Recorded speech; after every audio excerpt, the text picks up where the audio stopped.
All right, everyone. Last looks. Quiet on set. Roll sound. Sound speed. Roll camera. Camera speed. Scene one. Take one. Mark it. And action. Hi, I'm Ed, the host of Savannah on Film, and we explore the economic and cultural impact and values of the film industry in Savannah through conversations with people who work in the industry in related fields. You can find us here on WRUU-LP, Savannah, Georgia, 107.5 FM, WRUU.org. We are Savannah Soundings, community radio with global soul.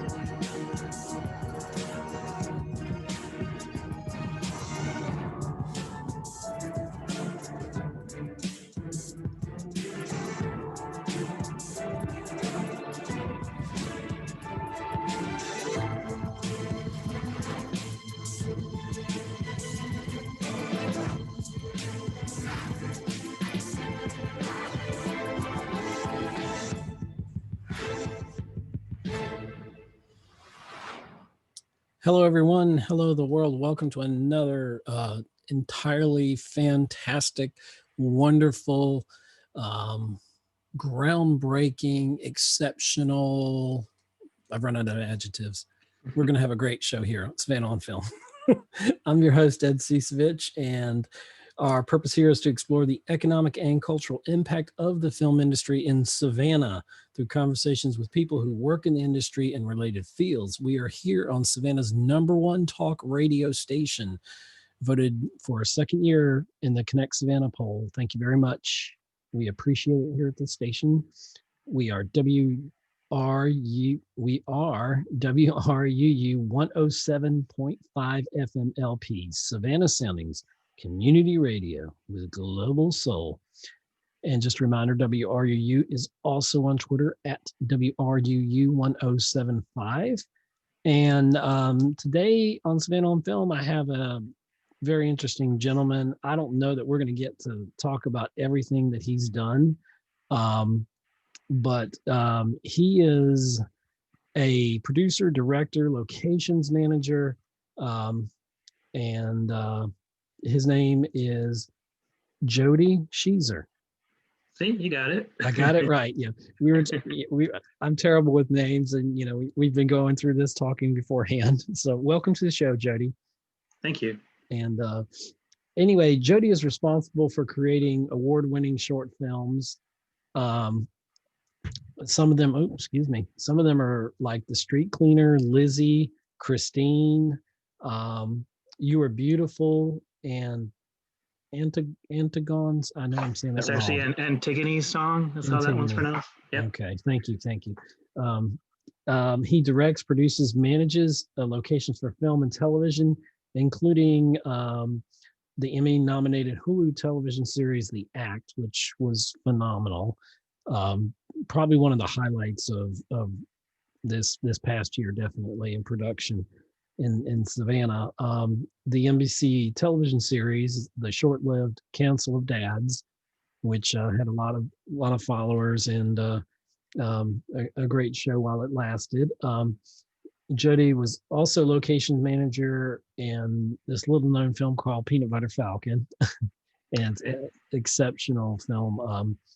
Probably responsible for turning Shia LaBeouf's career around in a good way. With the movie, I think. And the movie, yes.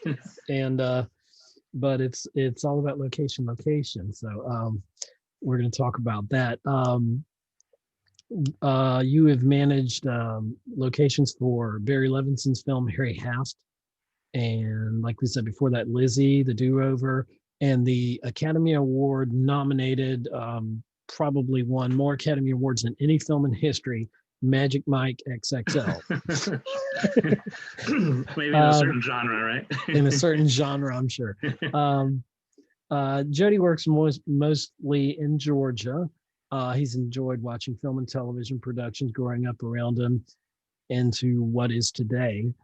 And he was born in the Upper Peninsula of Michigan, and got some family back that way. And Jody lives in Savannah with his wife Sarah and his sons Finn and Talon. And he likes to quote, tell important stories and nurturing an idea from concept to completed vision.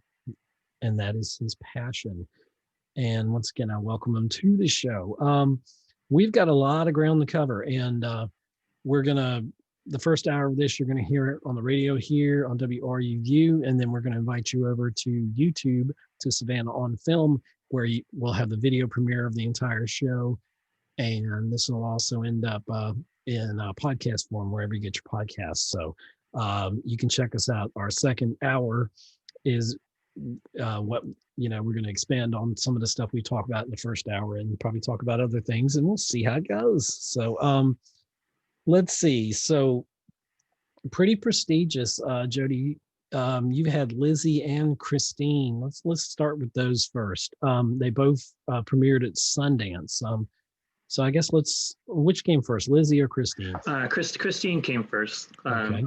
If I'm correct on the timing, that's probably around the time you said you worked on Galveston. Is that right? Yeah, I did. I worked on Galveston. I think it was that same year when Christine was made, but Christine was a little later in the spring of that year, I believe, because Galveston, I think, 2017, I think.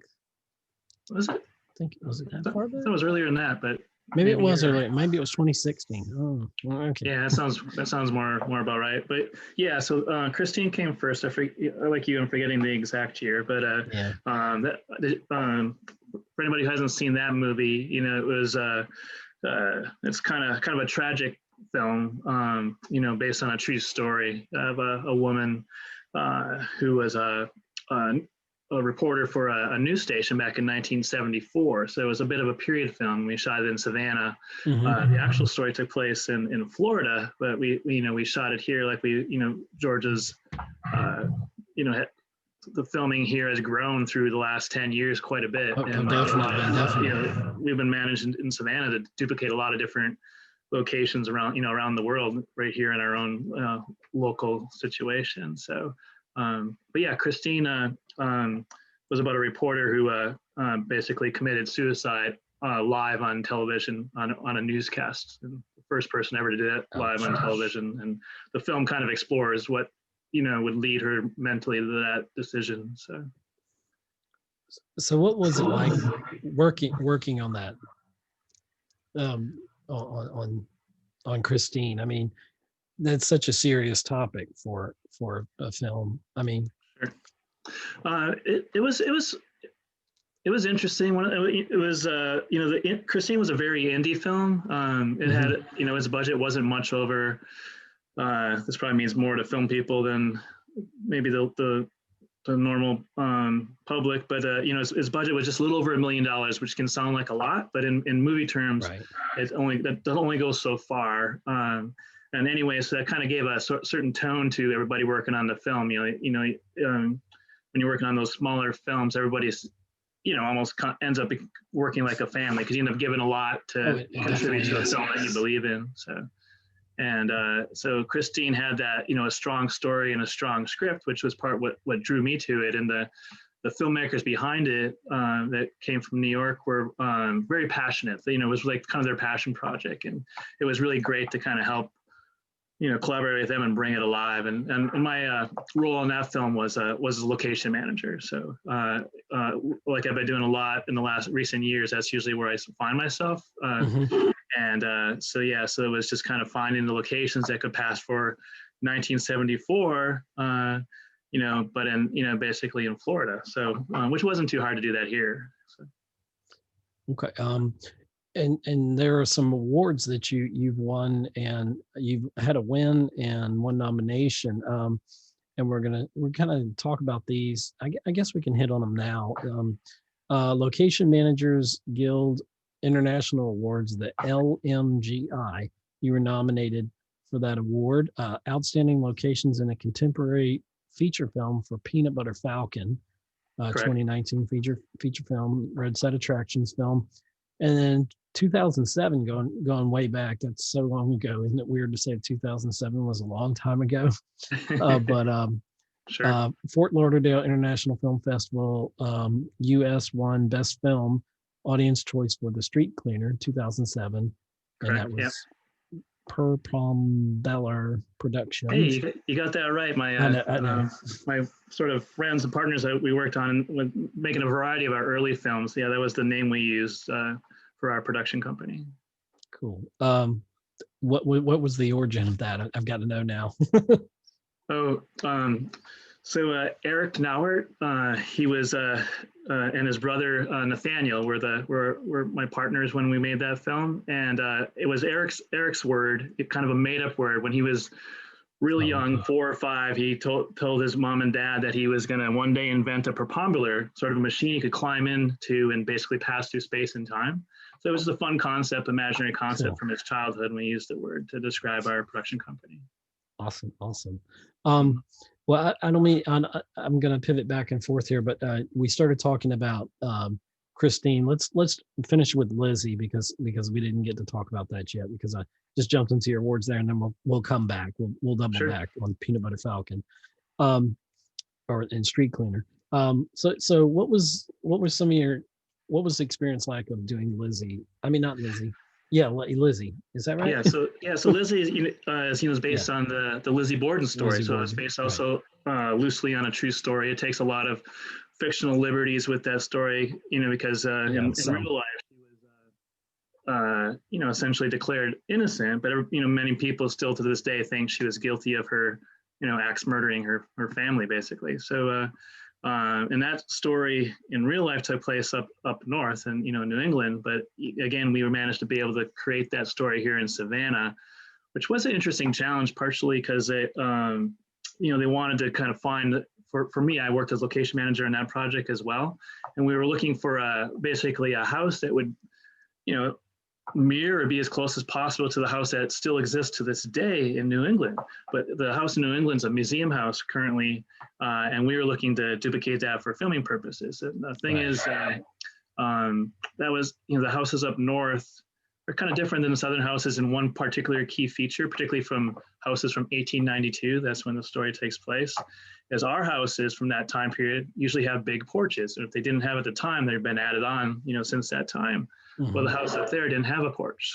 And so that was a challenge to find, almost a Victorian style or, sort of Greek revival home that matched, and not only matched from the exterior, which is about a 3-story sort of Victorian or, looking house. And then the inside was, basically we were looking for a floor plan that kind of matched. And the other matching feature, which was difficult to find in Savannah, is we were looking for a basement, because there's some key things that took place in the basement of that house.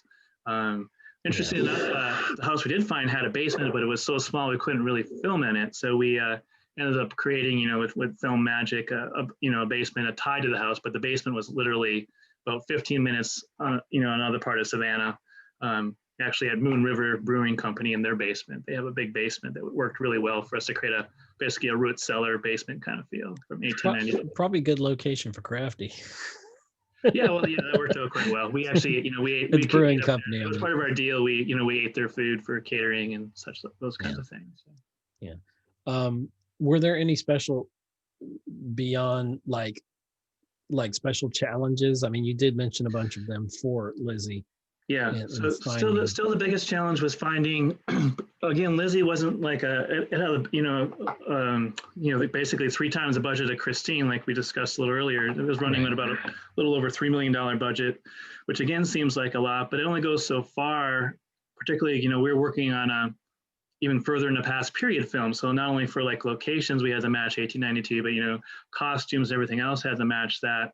So it made things, challenging just to kind of pull it all together. And for us in locations, it wasn't so hard when we were inside, but whenever we went outside, you always see modern times, whether it's, the way street signs, electric cables, street lights, any of those things.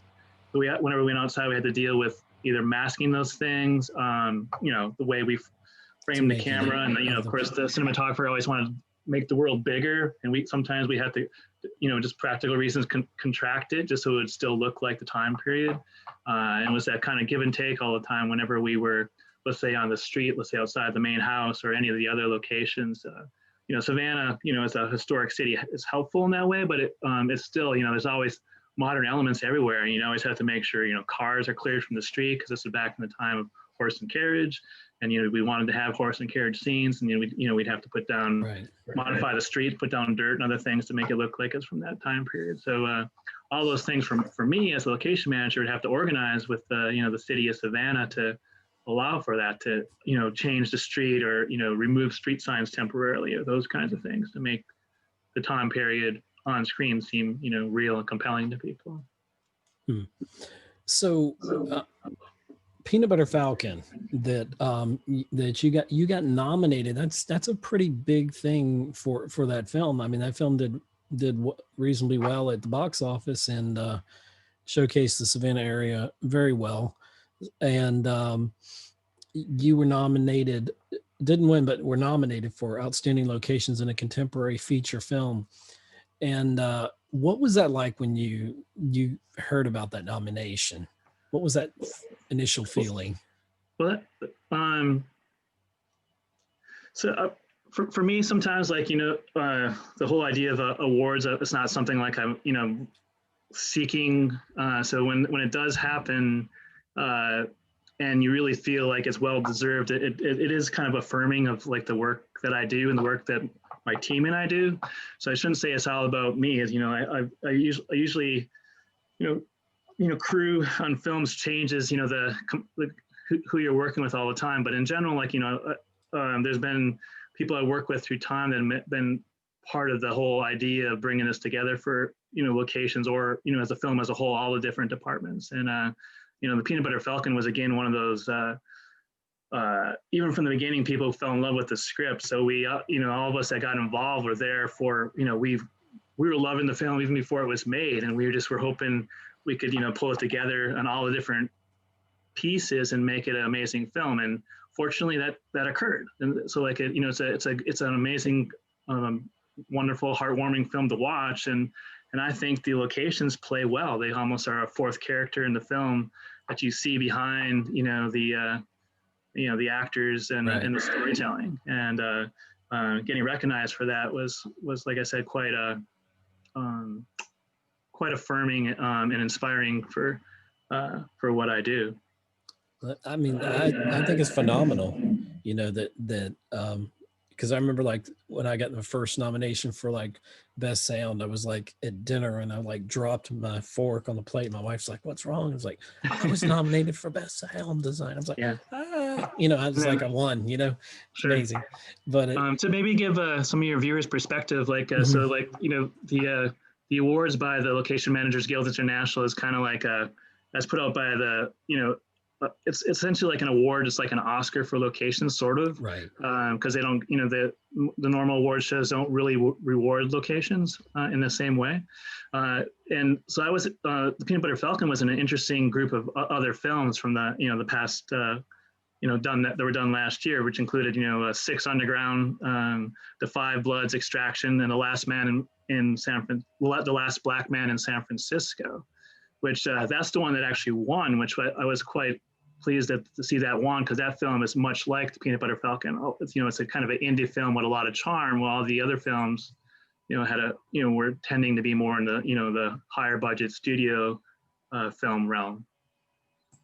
So it was actually very major. Compared to like what I was talking about for sound, what I got was a 48-hour. Not to diminish it, but yours was much of a higher caliber. So which year was that when you did that?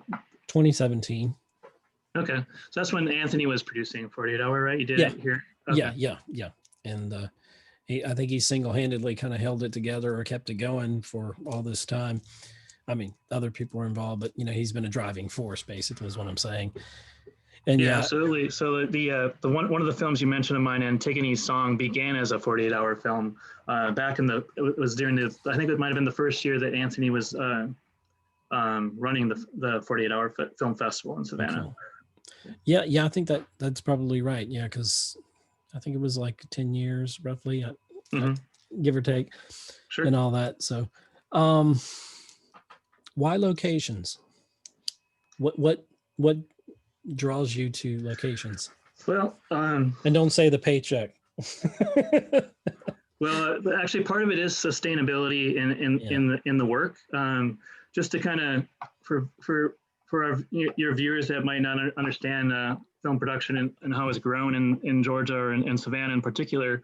When I first got involved, which was back in 2006, it was sort of almost an in-between period of film production in the area. Like there wasn't a lot actually going on. So like the projects I got involved with initially were indie films, self-grown, that we created with other people that were very passionate about making films here, and that's since grown. And now that there's all these other various projects, from large studio projects like the Do-Over or even Harry Haft that have come through that I've been involved in. But in the early days, it was all these smaller projects.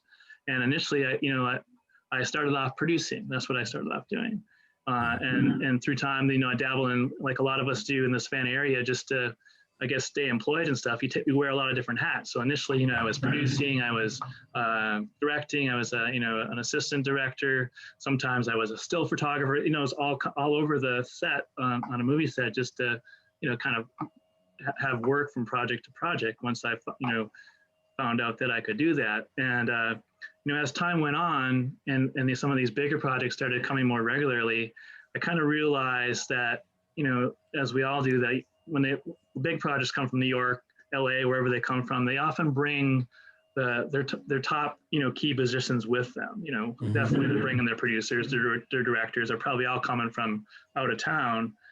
So I was never going to be a producer on one of those projects come in, or obviously not a director or some of those other roles, or but location manager was always something they were looking for. Everybody wanted some local insight on how to find locations that would match with their project. So I started thinking, well, so I had developed these skills in producing and so forth, and understood the various other elements of filmmaking. And I was like, well, if I kind of focus on locations, maybe I can make this sustainable through the future, and make that basically my job, what I do. And so that, it took some time to develop, but that's what it became.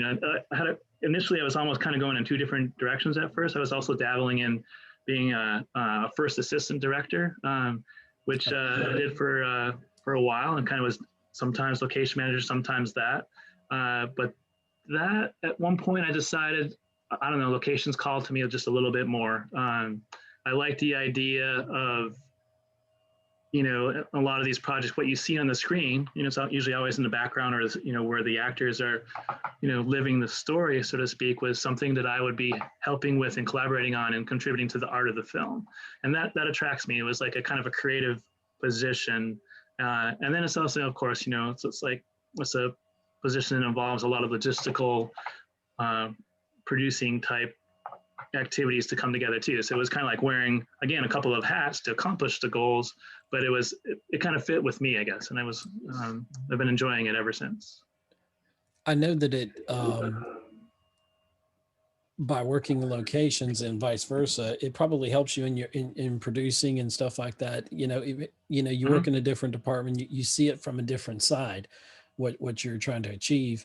And, has that been the case? I mean, that each different position. Absolutely.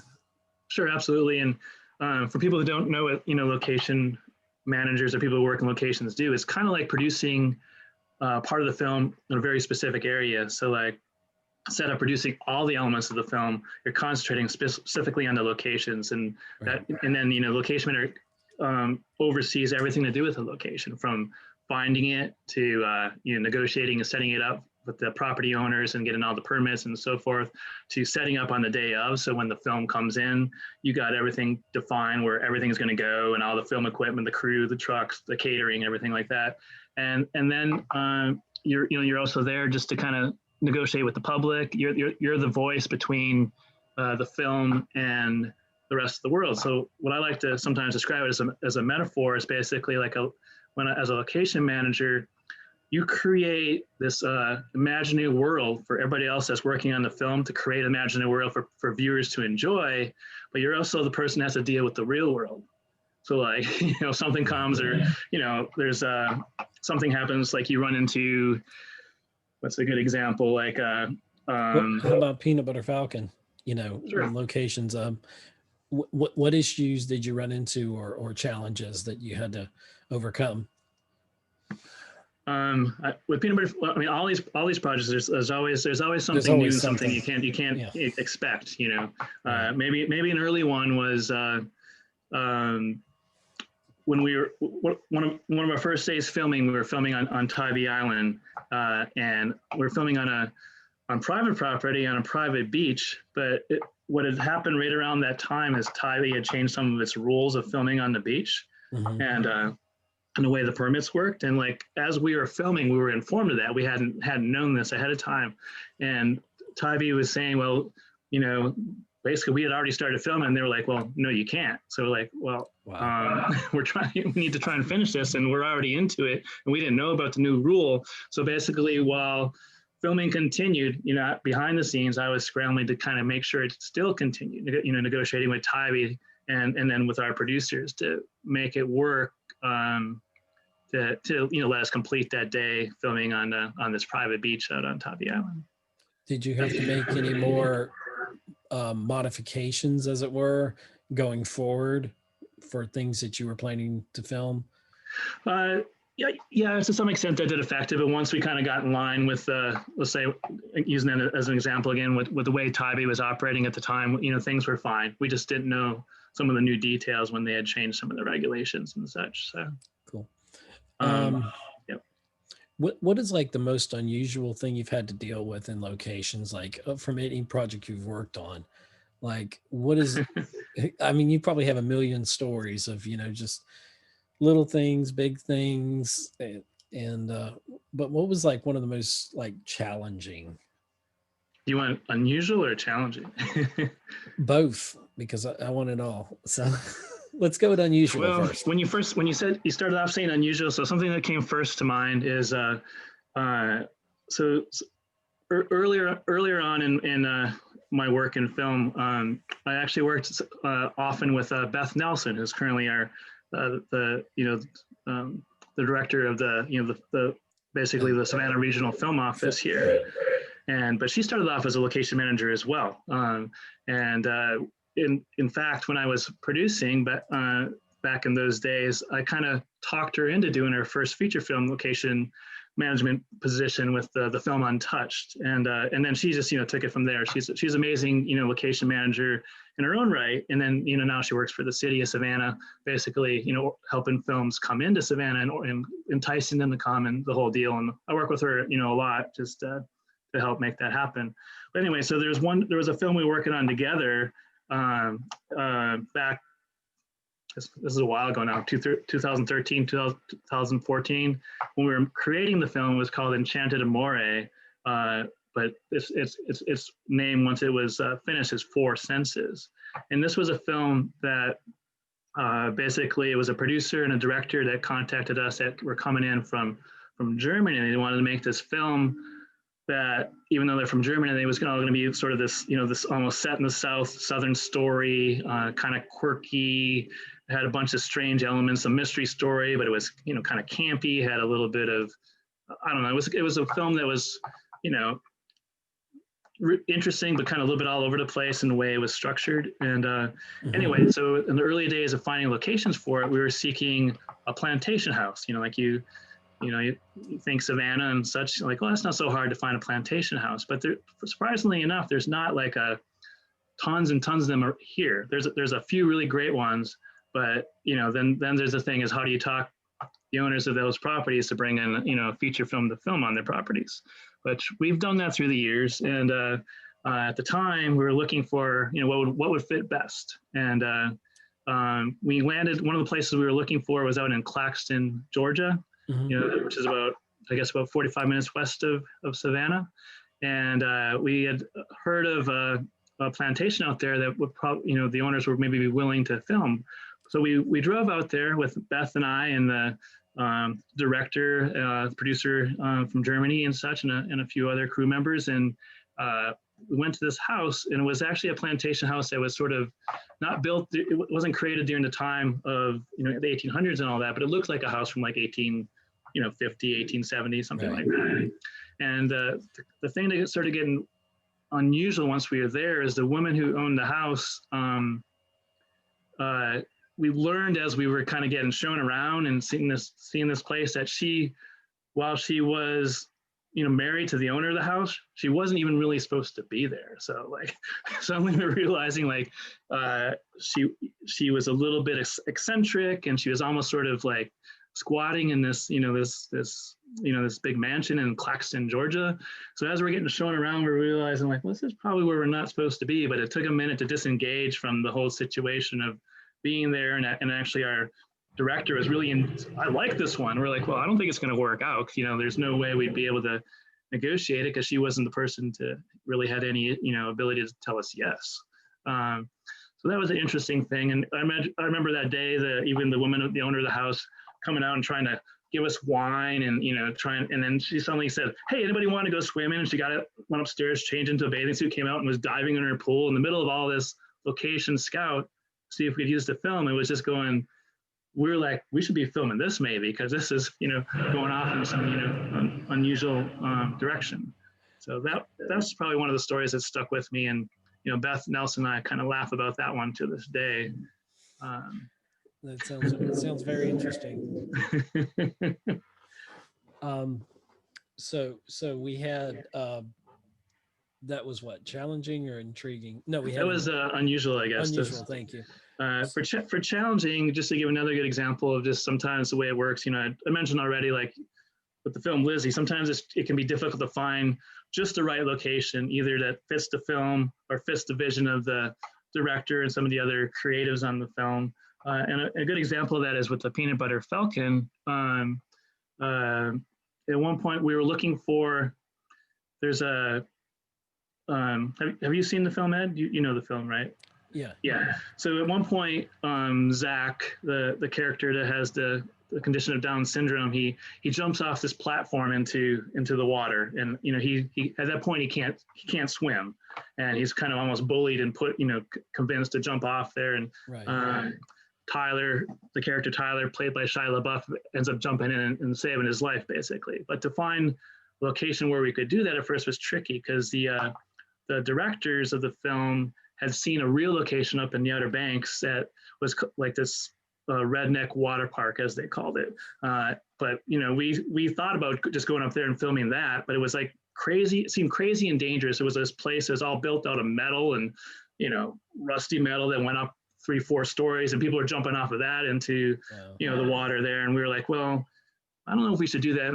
And then there was a point of view just getting the crew up there. So like, well, it's fine. We can find some place somewhere around Savannah that can maybe work.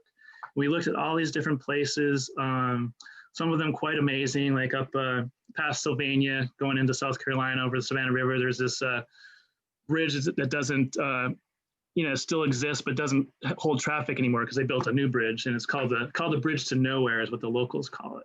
And that we thought that could maybe work, because there was about 3-4 stories above the river. It's like a high cliffs there above the Savannah River at that point.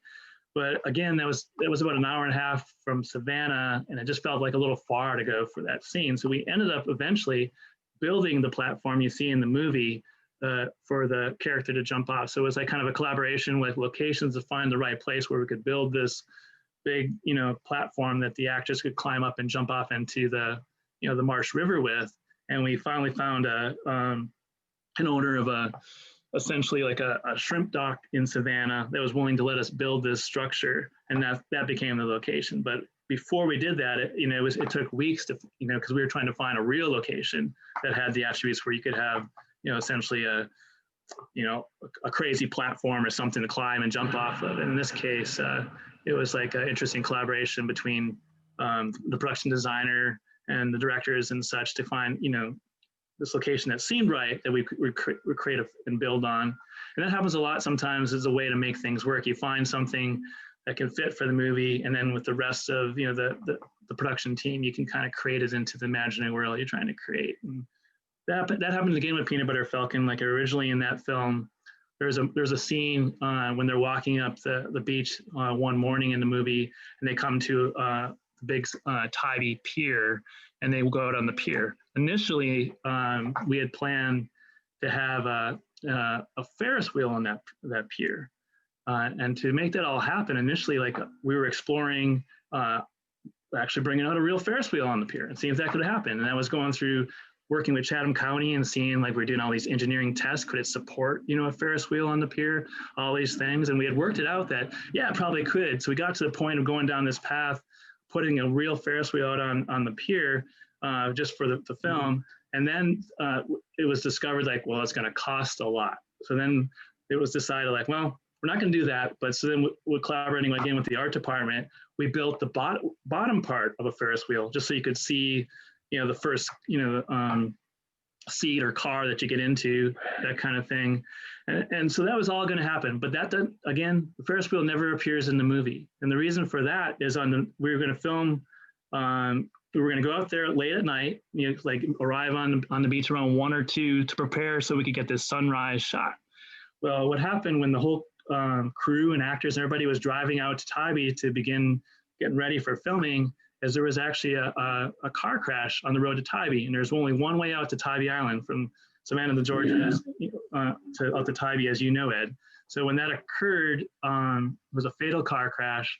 It happened like actually a couple of our film trucks got through, and then the crash happened right before one of our trucks. Like fortunately, none of our people were involved in it, but it literally happened right in front of one of our drivers. And then the rest of us were all stuck in this traffic that, that basically, started from the middle of the causeway going out to Tybee all the way back to Wilmington Island heading towards Savannah. So we were just stuck there for literally, we decided just to wait, hopefully to get through, but the police had to do their investigation for the accident. And it was 3 hours that we were stuck there. So by the time we got to the beach, it was too late to get everything ready with the Ferris wheel. So we had to scrap all that, and it became what it was. And actually the scene still plays, I think, really well in the movie, but at the time we had to totally reimagine in the moment how we were going to tell the story. So, wow, yep, amazing story. So that's a challenging one for you, maybe. Definitely. Well, we're going to be back in a moment. We've got a few announcements, so stay where you're at, and we'll be back with more of Mr. Locations himself, Jody Schiesser, here on Savannah on Film. Georgia voters will determine the future of the United States Senate with a runoff election on January 5th, 2021, for both U.S. senators from Georgia. The voter registration deadline for the January runoff election is December 7th, 2020. So if you are not already registered to vote in Georgia, now is the time to register to vote so you can vote in January. Then you need to vote in January. Registration and voting are both easy to do and are critical to preserving our democracy. The fate of the nation is in your hands. This is a message from the Georgia State Department of Public Health. Social distancing means minimizing contact with people. It also means that if you are near someone in public, try to stay at least 6 feet away. The less contact people have with one another means the less opportunity for the virus to spread. Slowing the spread of the virus means that we can keep our healthcare system from becoming overwhelmed. More information can be found at dph.georgia.gov. Disasters don't stop even during a pandemic. The Red Cross is here to help when disasters strike. They respond to a disaster every 8 minutes. They help people to prepare for disasters, and they help prevent disasters such as home fires. The Red Cross saves lives by providing blood. And now, free COVID-19 antibody testing is available when donating blood with the Red Cross. More information about Red Cross services and donating blood can be found at www.redcross.org.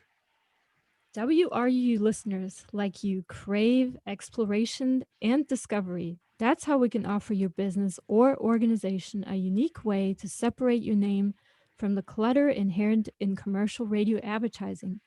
Underwriting on non-commercial WRUU will make your name stand out because we allow only a limited number of sponsorships per hour. And your message will be reaching listeners who are actively engaged in programs that demand their attention. Let our team build a customized plan to meet your marketing goals by linking your name to our unique music and talk programs. For more information, email underwriting@wruu.org.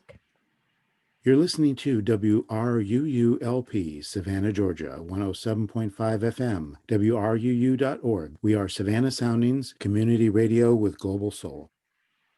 And we're back here on Savannah on Film. I'm your host, Ed Ciucevich, and I've got locations manager here with me, Jody Schiesser.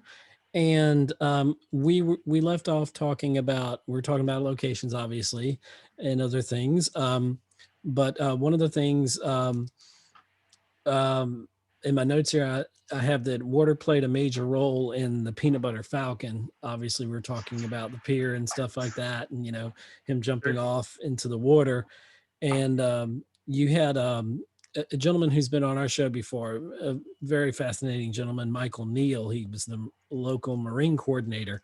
And what were some of the things that Michael was able to help you all with in locations? Sure.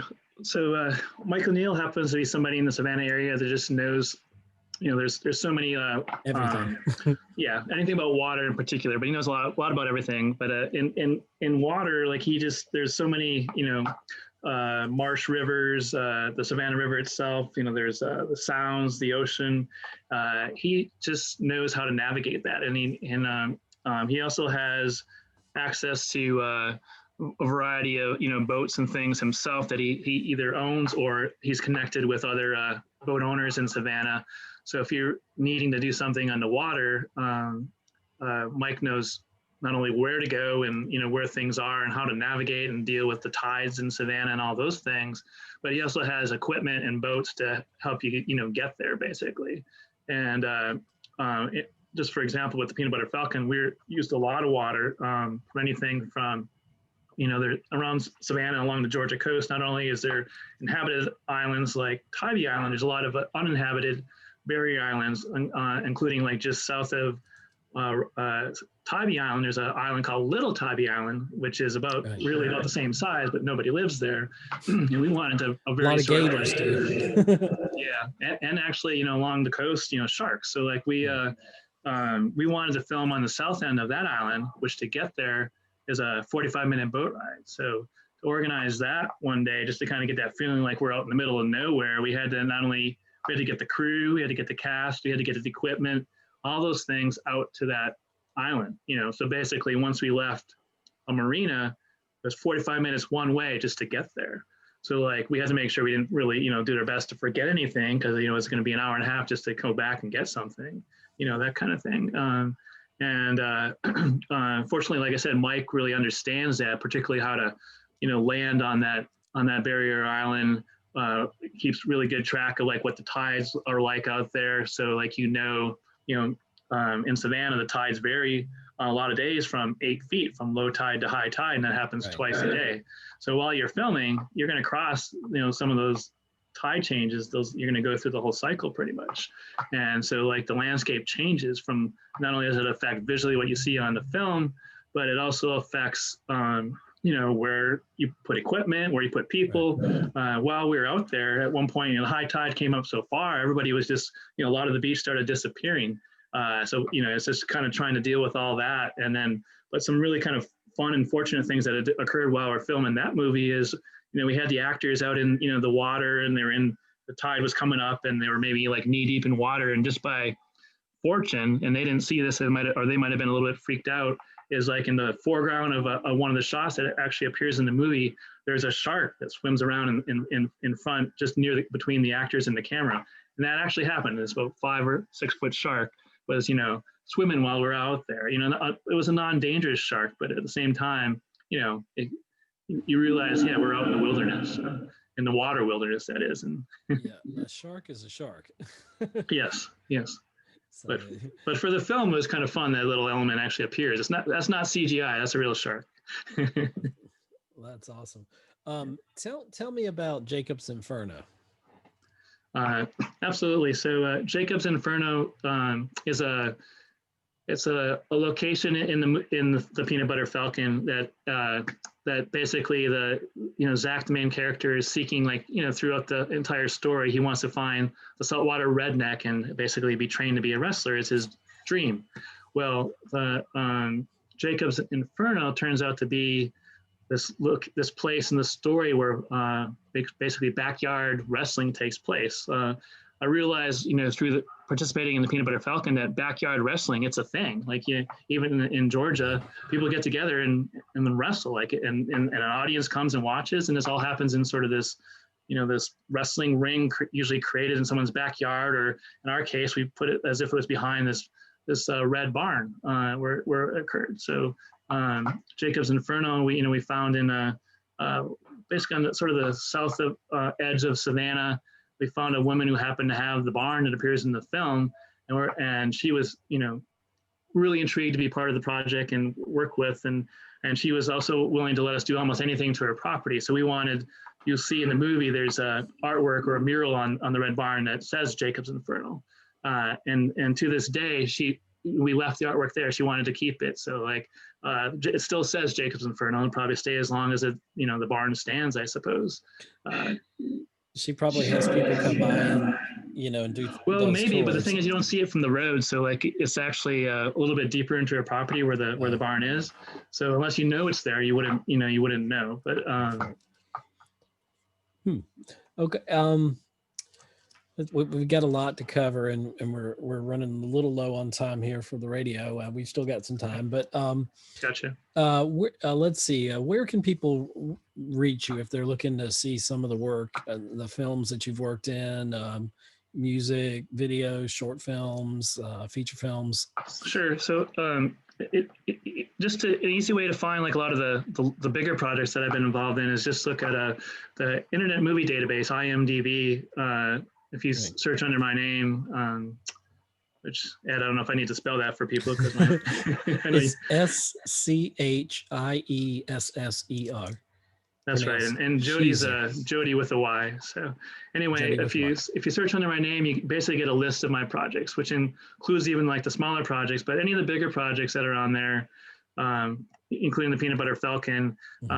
A lot of those these days, exist on the streaming services. So, especially the films that have been out for a minute. The Peanut Butter Falcon currently, you can watch on Prime or Hulu, and a lot of the other films are that way as well. So that's a good way to see some of the different films I've been involved with and through time, and including like the TV shows like The Act. That was a Hulu show. You can watch that on Hulu. Council of Dads, I think, unless you caught it in the spring, currently isn't available anywhere else. But unless there might still be episodes on NBC's website. What were your thoughts on Council of Dads working on that TV series? So one of the really neat things for me about Council of Dads is to look, again, it really shows off Savannah well, because it was, it's a story that's actually set in Savannah.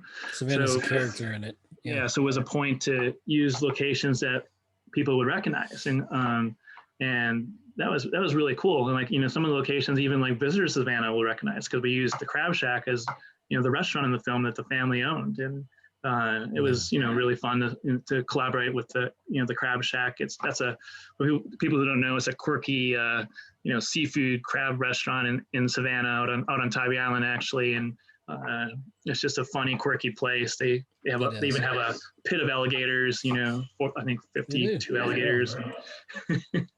But anyway, just to be able to move around Savannah and then put into the television project all these different locations, not anything from things more downtown in our historic district to things that were further out, other parts of town that just normal sort of subdivision looking communities, to we filmed in Isle Hope, so we kind of got all around Savannah, and a lot of that appears in the TV show. So it's really cool to illustrate our city. Right. I think of and I don't want to spoil alert if you haven't seen Council of Dads, but it's pretty much towards the ends of it. There's a hurricane that hits, and I thought they did a very good job of the convincing damage. of that.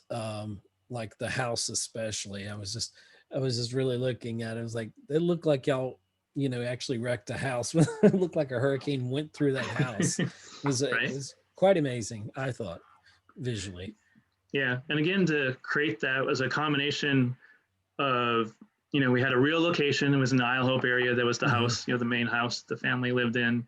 But then like some of the interior sets were built in basically in a warehouse in downtown Savannah. So that's where, if we really needed to damage something inside, we had full control over what we wanted to do. Right. And then we also, we brought in visual effects artists to do some CGI just to kind of add extra elements, even make it look more, hey, hurricanes happening as it does in the show, or this is the aftermath for when we showed the aftermath. So. Yeah, and I want to go back to this real quick. I didn't mention about Peanut Butter Falcon, but my thoughts on it. And a lot of people the heart of that film. It had such a good heart, that film, and I think it's one of the better things to come out of Savannah that was made in Savannah, a feature film. It just was a really moving story, and I think it was well portrayed by the actors and all the hard work that you don't see behind the scenes, which is with a lot of films and TV even. There's a lot of work in several departments that you never see that makes that whole thing come together, and I just think they did a wonderful job on Peanut Butter Falcon. It just, I won't say it's a Forrest Gump, but it has that feel, kind of that heartwarming kind of bit. It's kind of like almost like it's like heartwarming, a bit of a fable. Maybe sometimes it's been compared even to like a Mark Twain story, Huckleberry Finn, that kind of thing. I thought of Huckleberry Finn when I saw the first trailer, and I was like, okay, because not everything that comes through Savannah is like Magic Mike, Academy Award winning. or even like let's say Adam Sandler's film The Do-Over, in that comedy, so those films I've heard stories about the Do-Over, and I'm not gonna really on that road about the production of it. I've heard good things and some interesting things about it, but to be honest, overall I will say about that production, which was a Netflix production, but it was also Adam Sandler's production team, is it was a tough film to work on, and we definitely worked really hard. But the really cool thing about the people that were producing that film, including Adam Sandler and his team, is they really took care of their crew in a really good way. Like I sometimes still tell this story, is like a lot of times when you're looking for a position or a job in film, and you go to get interviewed or whatever, and then they always ask you like, hey, what do what's your rate, or what do you want to be paid? So you usually you tell them what you think you want to make, and usually they try and negotiate lower. In the case of the Adam Sandler project, I told them what my rate was to work as a location manager in that project, and they were like, well, can we give you an extra $100 a day? How about that? And I was shocked, sure. Yeah, sure. What's the catch? Well, I mean, it was definitely a lot, they worked as hard. So, but it was really interesting. So before we end this portion for the radio here, is there anything you wanted to chat about that we haven't chatted about yet? Anything? I guess maybe the only slight thing to touch on is like, most of my films that you've mentioned so far in the program, are available in some fashion. If they're not on a streaming service, like some of my little short films you can find online on YouTube or Vimeo, those kinds of things. Again, just by searching for my name. Right. There's one film that hasn't come out yet that's almost finished in post-production and editing, called Harry Haft. It's a Barry Levinson film. Oh, yeah. That I imagine will probably be ready sometime next year. Barry Levinson, he's for people who may not remember, he's the director of Rain Man and Good Morning Vietnam and various other films. He's been around directing for quite a long time, and this is his latest film that's coming out. Yeah. My brain just went empty. So yeah. Well, maybe just to help you on that, Harry Haft, what we filmed in Savannah was actually, we filmed the ending of the film, because the other portions of the film, a good portion of it was filmed actually in Hungary, because that's where it's supposed to take place during World War II and in some concentration camps and things like that. Just a quick summary of the film. It starts off about a man who was in one of these concentration camps, and the guards there, to amuse themselves, would force prisoners to box. But the idea and the way the boxing worked is the winner survived and the loser was killed. So Harry Haft, he won 75, 80 times, but that meant because of him winning, all his opponents didn't survive. So after the war and after just trying to survive through these concentration camps and everything, he has a lot of trouble with that through the rest of his life, just dealing with that. So that's what the film explores basically, in what we filmed in the Savannah area, and again, mostly on Tybee Island, was the sort of the end of the film when he comes to the grips with everything, and with his son, he's basically trying to find he basically comes to America, ends up having a family, all that in New York, but then he realizes his long lost love of his that he had met before the war is living basically on Tybee Island. So at one point he takes his whole family on a vacation, supposedly to the south, to Tybee Island, but it turns out he's really trying to find this person from his past. Anyway, that's what we did. We filmed like the last part of the film and created that. And that part of the film was set in 1963. So we were creating on Tybee that sense of that time period. Is it difficult sometimes to be able to capture the element of the time? Yeah, another good example for that film is, I think on your program, have you had Mark Stokes, right? You've been interviewed Mark Stokes. Yeah, he's fantastic.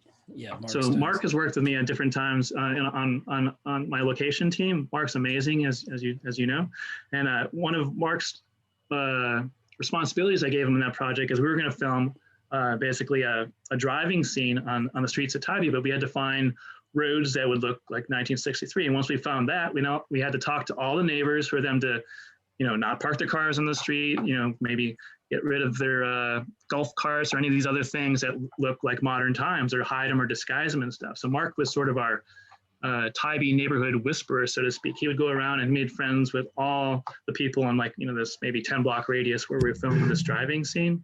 And it was just a kind of an amazing thing just to try and pull it off, to convince people to participate in that, because we didn't have the ability or necessarily even the budget to, let's say, pay them all just to control everything and modify their property. So we were trying to basically kind of get them on board to be excited about the movie, to participate in that. And fortunately, Mark's a very personable person. He managed to form all these friendships with a lot of people on Tybee to allow us to do that. And we were able to film and create a driving scene that looked like we're driving through 1963 beach community. So. Okay. Well, we got to cut it short here for the radio. So I want to thank you, Jody Schiesser, for being here on Savannah on Film, and we'll catch you guys on YouTube at Savannah on Film, and where we'll continue the conversation. And if you're watching the video, just hang out for a minute. Don't go anywhere. And anyway, thank you, Jody, for being here on Savannah on Film. Appreciate it. Thanks for having me. Thank you. Thank you.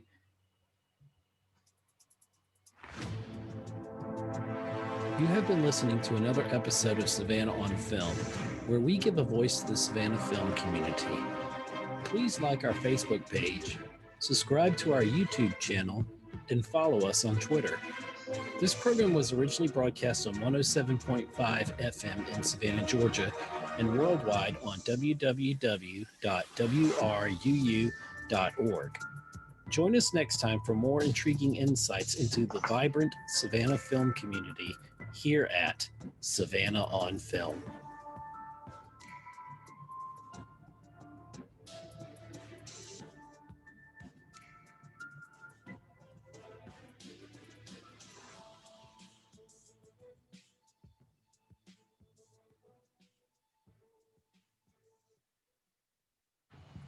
And we're back for everybody here on YouTube. We're We're going to continue the conversation. We're going to get into, we didn't get to talk on the radio as much about some of the stuff that you've produced, but I wanted to kind of pivot to that, and let's talk about, we've talked about some of the major features that you've worked on. And I mean, in no particular order, I guess I'm just going to look at my list here, but I'm going to say it wrong again. Antigone's song. That's correct. Yep. Okay. And from 2010, let's, you were associate producer, executive producer, I guess, or? And actually one of my main roles in that film was something I've only done occasionally. I was actually the cinematographer, the director of photography for that project, which was a lot of fun, which I enjoy doing. But again, this Antigone's song is a short film. So, it allowed me to, experiment and actually, be behind the camera and be that, I guess, that person. But yeah, we filmed that in the Savannah area. It's a post-apocalyptic musical Western. Yep. Interesting. Surprisingly enough, yeah. Yeah, it's based a bit on the the legend of Antigone, which that goes back, I think, Greek times. I think is it Greek or Roman? Yes. Sure. But anyway, yeah, we managed to kind of give this sort of apocalyptic, because it was showing as if some disaster had happened in Savannah, and there's people who are trying to survive, and then gave it this sort of this Western feel with the way everybody acted and dressed, kind of this Wild West apocalyptic thing. And then, we added this music element where the characters, particularly the main character, would sing. So, yeah, it was that challenging to kind of mix the genres, as it were. I mean, you would think so, but somehow it came together in that project. Like it feels, I think anyway, watching it, that it comes across and it feels natural. You're not, it doesn't feel weird or awkward or campy. It just sort of kind of feels right for the story. Cool. Let's talk a little bit about Untouched from, I think this is, was that 2017? Yeah, that film. Sure. And you were, also a producer on that, correct?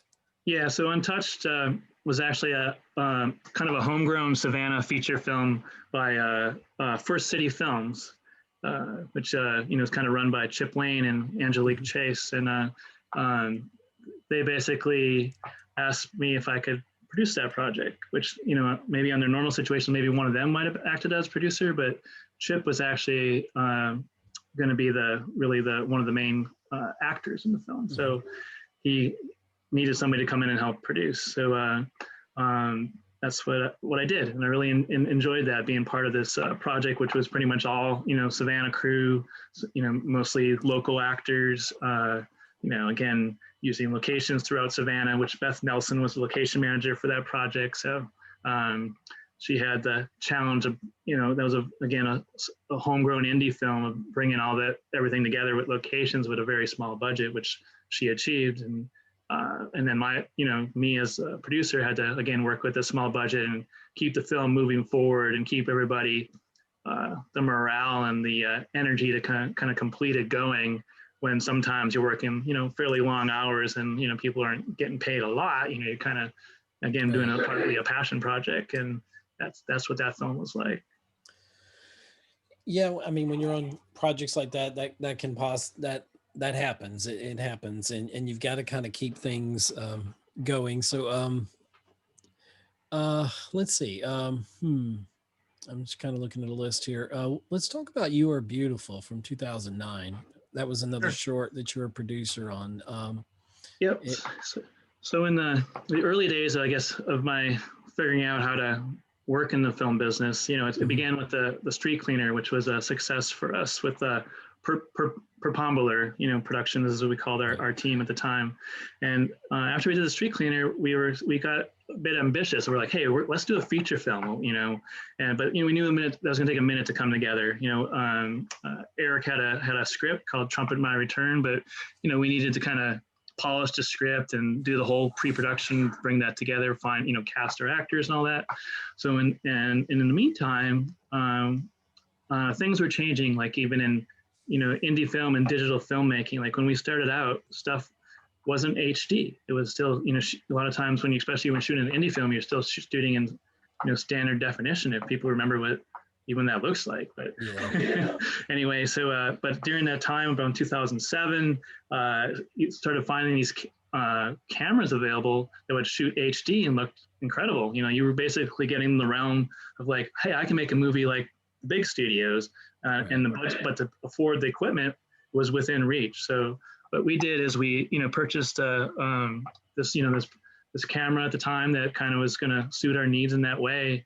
But we were like, well, we probably should learn the camera. So like we said, let's do a short film before we got into the feature. And that became You Are Beautiful, which was a story I wrote. And then I ended up directing that film. And that film continues to be sort of a, kind of special to me. Like it's about sharing the message, simply, you are beautiful, with people, and how people respond and relate to that. And in the film, like the main character shares basically a sticker that says you are beautiful with a homeless man. And the story kind of chronicles how the homeless man takes that, because he's not told that often in his life, Right. And yeah, to this day, like I sort of borrowed the idea of the sticker from a friend of mine in Chicago, Matthew Hoffman, who started making You Are Beautiful stickers back in 2002, I believe. And he, continues to this day that this idea of sharing that message is a thing that people like to do. There's been over 6 million of those stickers given away throughout the world now since 2002, and basically the film is kind of showing, like, I guess how that message is received. Well, you were writer and director. What kind of special problems or issues, or were there any, being the writer and the director? I mean, because sometimes there's a disconnect, if you're the writer and you're not the director of it, and someone takes your vision and they twist it and turn it a little bit. But being a writer director, I mean, you have that added pressure on you. You have that extra hat you're wearing. So it's, did that pose any extra challenges on You Are So Beautiful? I don't think so, but maybe it's because You Are Beautiful, again, is a short film, not a full, hour and a half movie, but it's a 12-minute movie. So it's a bit easier to wear a couple of hats, because, your project is a little less complex. And, the writer director, I mean, any director usually that takes a writer's script, if it's not their own, they end up doing modifications anyway, almost all the time in any project. So you got to be a bit of a writer if you're a director in most cases anyway. So so it worked. It was a good fit. What I did have to give up a bit, because I had started off being more of a producer, is like not wear that hat, because I needed to like let go of that and put myself into the director hat, or in my own head sometimes have the director producer conversation, like, I want to do this, but well, we can't afford it, or whatever it is. Yeah, it's all about the the money. When you're the producer and you're looking at everything and you're seeing dollar signs. And let's talk a bit, going back in time, to The Street Cleaner, which we talked about, and it was another short. It was a thriller, and you weren't the writer or director on this, but you were the producer. That's right. So tell us about The Street Cleaner, or what you can tell us about it. What was that absolutely. Experience? So that's really the project that really led me into being involved in filmmaking. Like I did dabble a little bit back in 2002 in a project that never finished, but that had given me the idea, like, oh, this is kind of interesting. I wonder how I can figure out how to do this more. And so in 2006, I was in a writing group called Not From Concentrate here in Savannah, and it was more at first. The book was, the group was all about, mostly about fiction and that sort of thing. But we started talking about, some of us, about bringing like a script into the writing group, and kind of looking at that and potentially about making a film. And that developed into The Street Cleaner, basically. And initially, the way that all came about, just a quick sort of, I guess, origin story for how I got involved in this is, at the time, for me, work-wise, I was working as a website designer or programmer. And it was around the time, 2006, was when a lot of websites are getting more interested in having video online. So I started getting, asked by my clients, like, hey, can you do video? And I was like, well, I didn't know a lot about it at that point of how to make that happen, but I had my really good friend in this writing group who had this script called The Street Cleaner, who was working for WJCL, one of the news stations in Savannah. And he was a very gifted cameraman and so forth. And, and also he was a very good writer and very good editor. And he knew more than I did about the film production process. So anyway, what we did is with The Street Cleaner, he wrote that. His name's Nathaniel Nauert. And his brother got involved, Eric Nauert. And Eric had a lot of experience in the past, mostly from the stage of doing art direction and things like that. So Eric brought the element together of being sort of Eric was going to handle the art and be our production designer. Nathaniel, being it was his story, was going to direct. And he also shot a lot of the movie and edited a lot of the movie. And I started out realized, well, my role is we need a producer. And I was actually at the time maybe a little more drawn to no, I'd like to maybe, be behind the camera or direct to that. But it was that's what we needed. We needed somebody to organize and keep the flow of the film happening and, schedule it and everything else. So that became my role. So I just stepped in that role because of necessity, and then learned that I was, relatively, seemed good at it and enjoyed it. So Street Cleaner was a 34-minute film that's online currently on my Vimeo site. Okay. And basically, that film came together for us, and we were, surprised in some ways, when we took it to show to people and started taking it to film festivals, it was really well received. People started really enjoying it, and we started winning best film awards or even audience choice awards for this film. And we took it to, over 30 film festivals around the world. And it was exciting to do that, because you'd go to these film festivals and show your movie on the big theatrical screen, and the audience was excited and liking it, laughing when there was a real joke, and you had people were emotionally responding to it, and that was amazing to see that happen and get that sort of feedback to to what we created. And so when that happened, that was the film that really, I guess, lit the fuse of creativity. Yeah, and I was like, wow, this is fascinating. And I was like, well, when we did The Street Cleaner, we basically came up and raised all the money ourselves to afford to do it. But to continue, I was like, well, how can I make this, fascinating work something that I do, or something that's sustainable, or something that's my job or a career? So, it took a minute to figure out. And, some of my first dabblings to even try to make it something I was getting paid for was working in reality TV. And I worked on very first show I did was a show called Ruby, which filmed for 4 seasons in Savannah for the Style Network. And through that process, I learned on Ruby, again, I took on an associate producer role for that reality TV show. And I basically learned all the things that I sort of had self-taught myself to do The Street Cleaner and to do You Are Beautiful. Suddenly I was doing it for, television, and I learned how to do it for a process of collaboration that was more, maybe all the more traditional ways to make a film or a television project. So that kind of led into bigger things. I realized through reality TV that I was probably more interested, especially at the time, in making movies and films and narrative projects. So I tried to concentrate or place myself in those after that time, and kind of got out of doing the reality TV world for the most part, and moved into things about telling a story or creating a story more. The reality TV track, that can be kind of difficult, right? Can be very challenging, because a lot of that they say is reality really isn't. I mean, there's a lot of editing, I'm sure, that goes into reality shows. It's all real, Ed. Don't you know that? No, I'm sorry. I pulled the curtain back too far. Sorry. You're correct. There's I probably shouldn't reveal too much, but being that Ruby's a show from the past, yeah, there was definitely elements of that was usually once the cameras got rolling, things were real, but situations were created to put the real people in. So right. So this kind of leads into, the early parts of your career. So my question is, what advice do you have for people that are up and coming, whether it's locations, whether it's, some of the different areas, writers, screenwriters, or whatever, people getting into the industry? What do you know now that you kind of wish you would have known, maybe 2007 or so, in like 2020?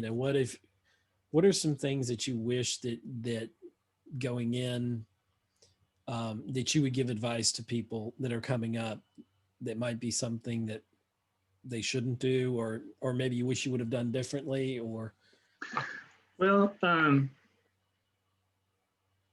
one thing I think is important to, if you get involved in filmmaking, particularly if you're trying to make make it your job or your career, is to remember why it attracts you, why you got into it in the first place.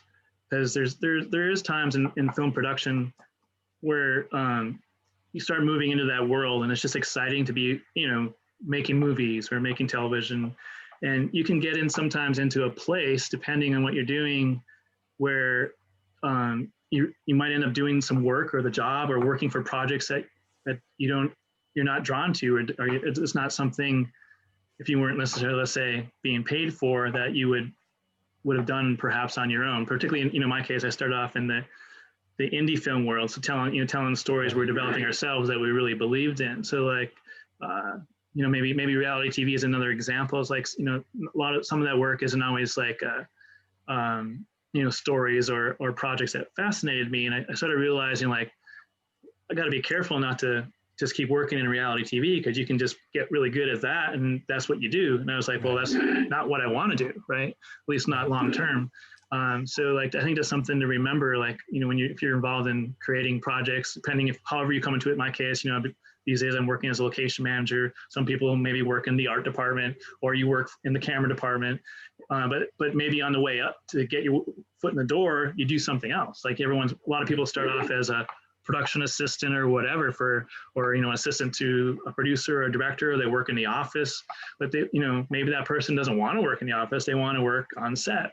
But they got to remember, they might get good at work in the office. So then people are going to know that, keep wanting them to work in the office. So like, how do you bridge that gap to where you want to be, and where maybe you started breaking into the industry just to get your foot in the door? So I know several stories that go different ways on that, where people are like, they get into one position and they knew what they wanted to do going into the film industry. Sure. And then they ended up in this one position, and I have a story of a friend who ended up in a position, they wanted to be a cinematographer, but they ended up loving being in the office. Sure. And it happens. They They did so well at it that they're like, maybe one day, but right now this seems to be the track I'm on, and there's nothing wrong with changing it up. And I mean, definitely. I was on Council of Dads, I think episode 5, I got to be in the Crab Shack and in a couple of the scenes there as a background actor. That was fun. But, I'm sound mixer by trade, but I've done different things.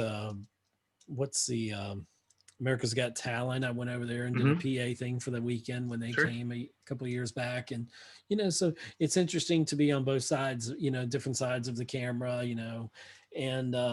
and even if it's a position, it's not, just because you start here doesn't mean you're not going, someplace even better. But it's just true. I was just going to say, like, maybe for people that are interested in getting into the film business, sometimes though you sometimes have to start at that maybe lower rung level, like as, production assistant or maybe an extra if you're on screen. And it takes a couple things to make it to a place where you want to be. Like it takes, some patience and perseverance and not giving up. Like you need to be, a person, like if you want to get in the film industry, it's usually about really wanting to be there, because that's what gets recognized. Like, if you're the person that is excited to be there and you're a go-getter, well, then you're going to get hired again, especially when you're starting out. And like, sometimes when you're in like a more of an assistant position,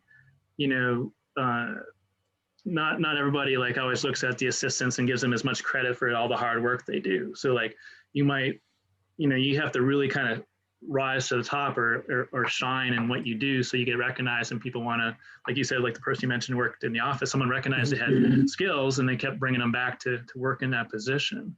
And that's, I think that's really what, you know, you need to do. You need to be passionate about it and go getting, for example, in film, it always works a lot that your people know you, or you're kind of almost like, if you were, let's say, wanting to work on a project, let's say you heard a new project's coming to Savannah and you want to get involved in it.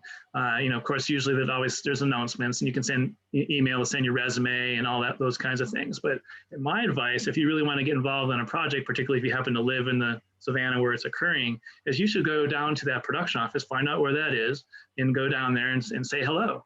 Make your face visible, and like people will see you and see that you're enthusiastic and want to be involved. And like, you know, say if you're interested in art or the camera, say, hey, I'd love to, you know, if the film's just starting off before it gets filming, sometimes you can have a meeting with somebody who's in charge, or, you know, sort of in charge of one of those departments, and you can they'll realize that you're excited. So even if they've already maybe formed a team and they're like, oh no, we have enough people. But what can happen in film, suddenly there might be a day when they need an extra help, you know, and they'll bring you in for a day or whatever. Or they might be someone, you know, someone, you know, leaves the project, goes on, and like, oh, we need somebody to fill that position.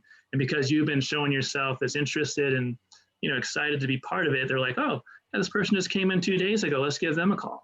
So like you're on the mind you know, in the present moment for people who are trying to create these projects. So that's the way to get your, the film industry can be fickle, though. It can turn on the dime, and that's you've got to have a tougher skin about it because you do.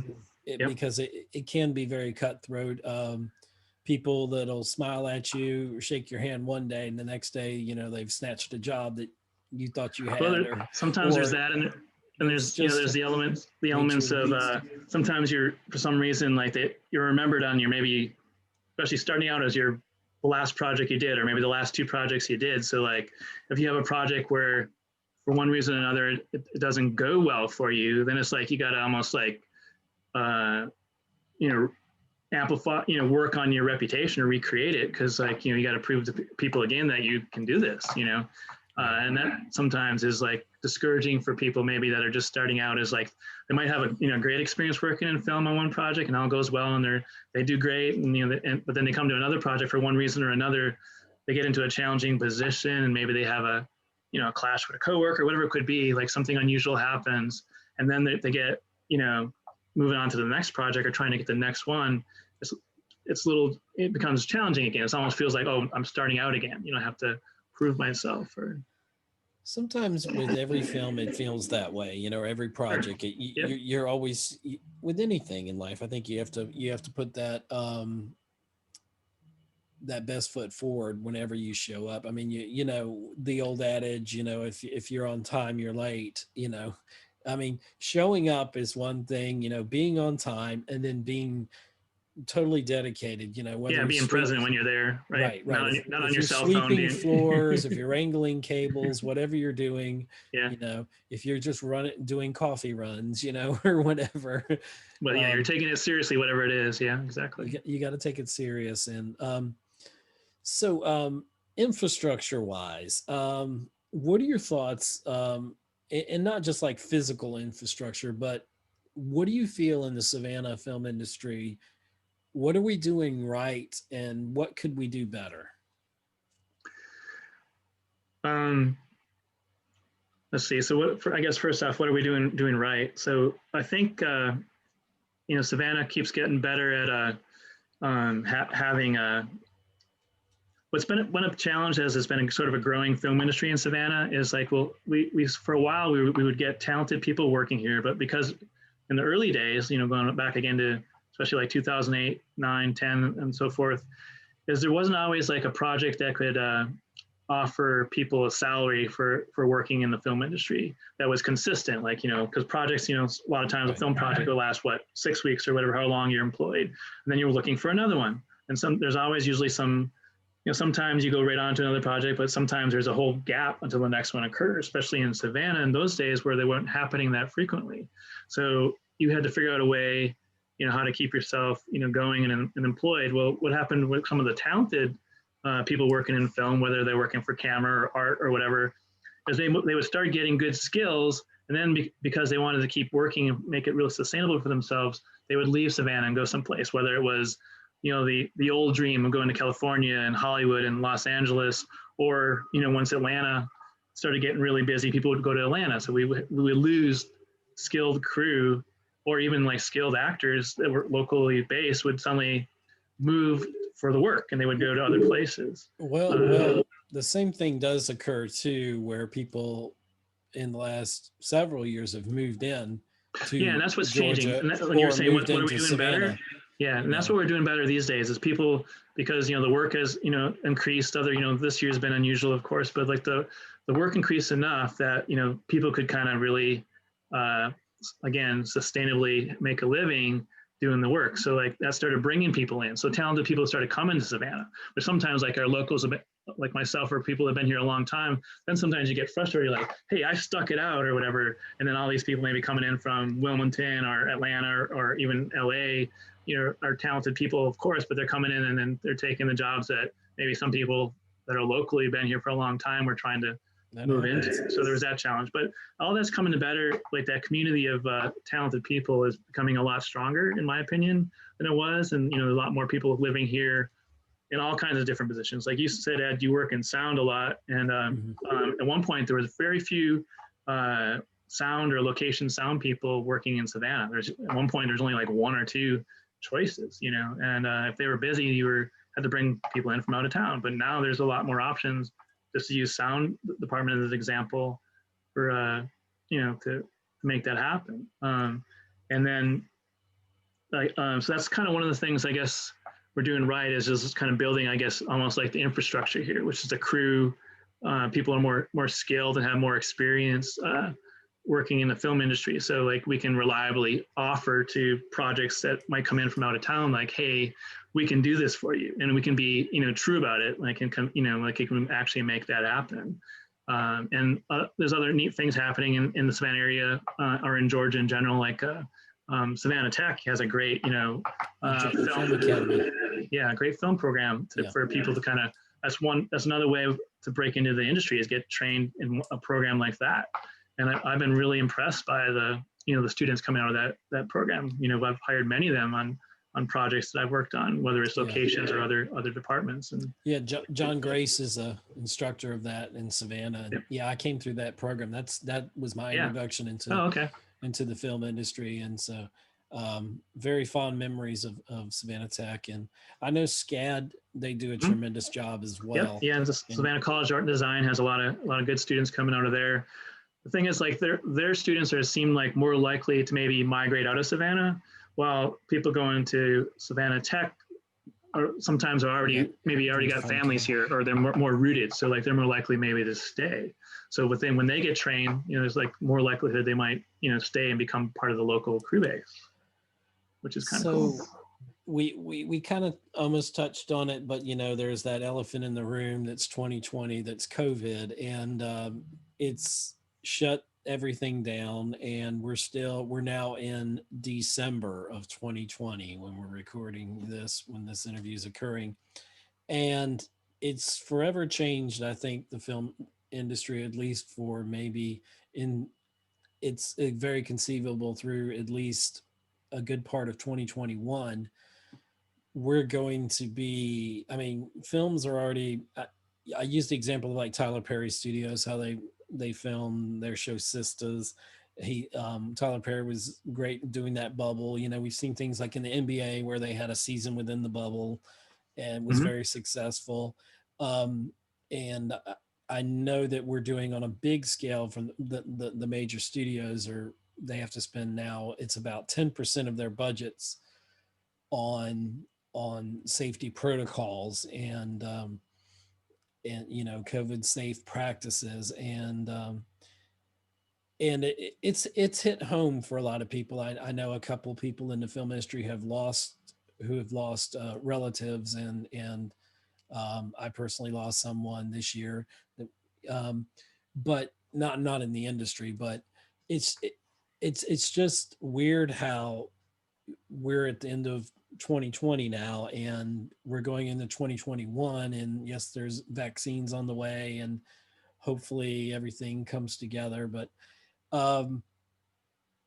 I almost feel like, and I don't want this to come out across the wrong way, but I almost feel in just some aspects of the work ethic in the film industry that maybe the 10-hour day that was proposed is a good thing for work-life balance, how we go about some of these productions, because in the industry, the show must go on regardless. And people have worked sick before, I'm sure. Now it's in 2020, if you show up with the sniffles or something else, you're going to get your temperature checked and all that. So, I mean, what are your thoughts on, from a production point of view? I mean, it affects everything in the film industry, locations. I mean, you can't do everything remotely. You have to eventually, have your different zones. And Sure. So what are your thoughts on the whole production and process and how it's been affected, and where do you think we're going forward with those protocols?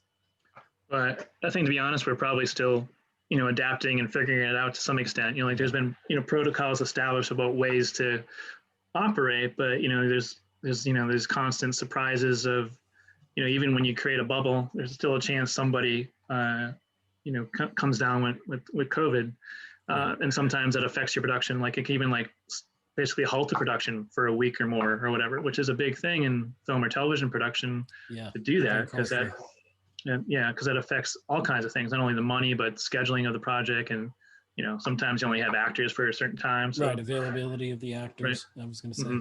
So that's a real challenge. And, it's like, I guess it's just a continuing film productions have been, especially in the last couple of months, trying to really try and basically film and do production, but sometimes they're figuring it out as they go, like what works and what doesn't. And on smaller projects, sometimes it's easier to manage the situation. Recently I did a commercial last month where one thing that was really helpful is like all our filming took place outdoors. And then we had a very small team and crew. It was about 10 people working, basically on a beach on all the filming that we did. So it was easy to maintain distance and stuff even while working. And then we set up all the protocols and we're masked while working, and set up hand washing stations and so forth. But it's as that whole other different element of how to you're trying to make sure you do that correctly. You don't want anybody to get sick or or have that kind of somehow you become an outbreak or whatever that carries into the community. It's not, there's a lot of concern that doesn't happen. So it's just a matter, I think, of trying to find that balance, like the whole, world has been doing, of continuing to live and work, but, try and do that as safely as possible. Yeah, it's just a different time. It seems like, that a different way of going about things. And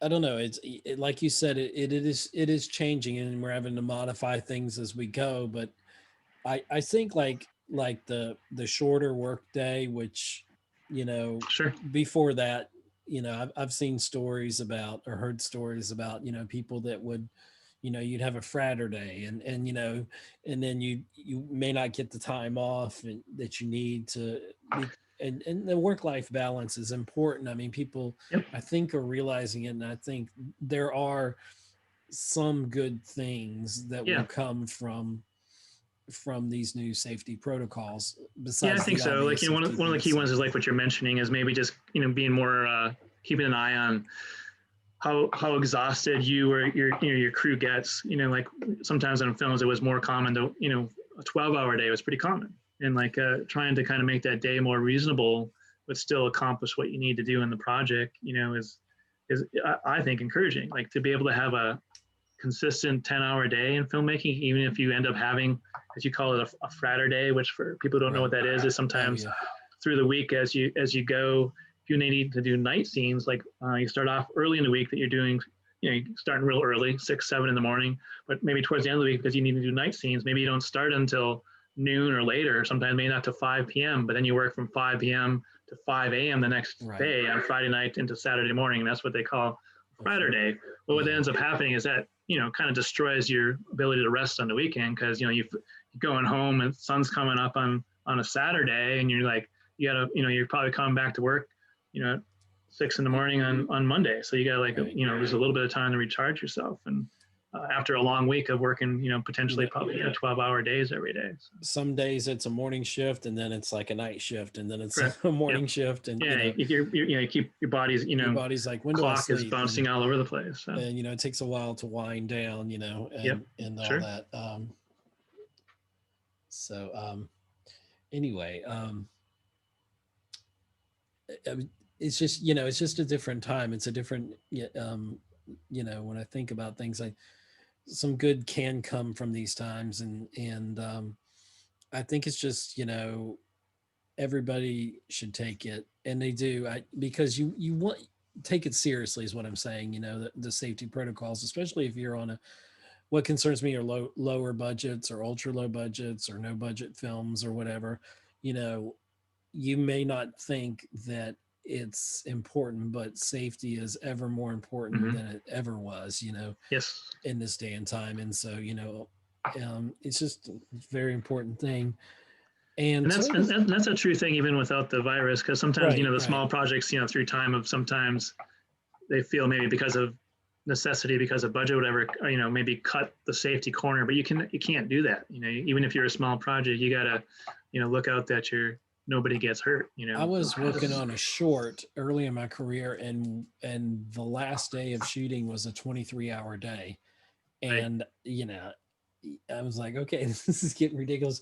After about 20 hours, but there was this one shot we had to get, and we only could get it in one take. And I'm not saying we spent the entire day on that, but, or into the evening, but, it might've been 2 or 3 in the morning when we, wrapped on it, but it worked out really well. The scene and the film worked out well, but that was just like the one time that it was really just a little bit too much. And, we got to the point like, is this it yet? And, we were dealing with some, and me being a sound mixer on the project, I was like, that we had elements that in nature that I couldn't control and that weren't part of the film, and you had to get clever and wait for a frog to stop being a frog. Right. Interesting. It's like we have frogs now. Yeah, definitely. There's all those different challenges. But and the other thing that happens on a really long day like that is like you got to remember, the crew and the cast and everybody, they have to get home after all that, drive themselves oftentimes. Right. So like, and sometimes they don't live in the city, it can be a dangerous thing. They might have to drive 40 minutes or something, and that's not good. To send someone home exhausted, put them on the road. Well, so, I think it's good that those things are, probably these days they're starting to have more of a careful eye on. Not that this is a good segue for this, but let's talk about Abraham Lincoln versus Zombies from 2012. What was your experience like that in that film? There's a lot of people that love that film. Funny enough, like that's a thing. I thought maybe you're gonna bring that up because the actor is running through the woods at one point with trying to kill zombies with machetes. So, but anyway, so Abraham Lincoln versus Zombies, for people who don't know, was made during the same year that there was the movie. I think its title was Abraham Lincoln versus Vampires. Or it's a very similar title, but anyway, that was a big studio project, and the Abraham Lincoln versus Zombies was made by a smaller studio out of LA that likes to make these similar movies, or what they call them, almost like instead of a blockbuster, it's like a mockbuster, or those kinds of things. So interesting enough, our film that we worked on and created here in Savannah was zombies instead of vampires. And sometimes people confuse the films. And I think the smaller production company sometimes enjoys that. They're like, oh yeah, some people went seeking the vampire film. Now they're watching our smaller film. I feel like I watched the vampire film, because was that where they were on I don't know if you call it a train trestle where it goes over like a ravine or something, and then Yeah, that one's from the vampire. That's from the vampire one, right? Correct. I get it confused with the zombies. Right. Yeah. Many people do. But anyway, so the film Abraham Lincoln versus I thought that Zombies. part was well done. Yeah, that's probably the more interesting part of the vampire version. But Right. so the zombie version, though, interesting enough, it was a much smaller budget film. It developed this charm, and probably overall, even though the other one had this much bigger budget and probably distribution, the zombie film was probably more successful. Like, it made its money back. The other one didn't. It lost money. So like, basically, and the fun thing about Abraham Lincoln versus Zombies is, like, again, we filmed it in Savannah, but half of the film was filmed at Fort Pulaski, which is a national monument fort here in Savannah. And, that was actually a lot of fun to be out there for, That's a nice area. like 10 days filming zombies storming the fort, basically, So. Yeah, but the thing is that, Abraham Lincoln versus Zombie, I think, has become like a cult classic in a way.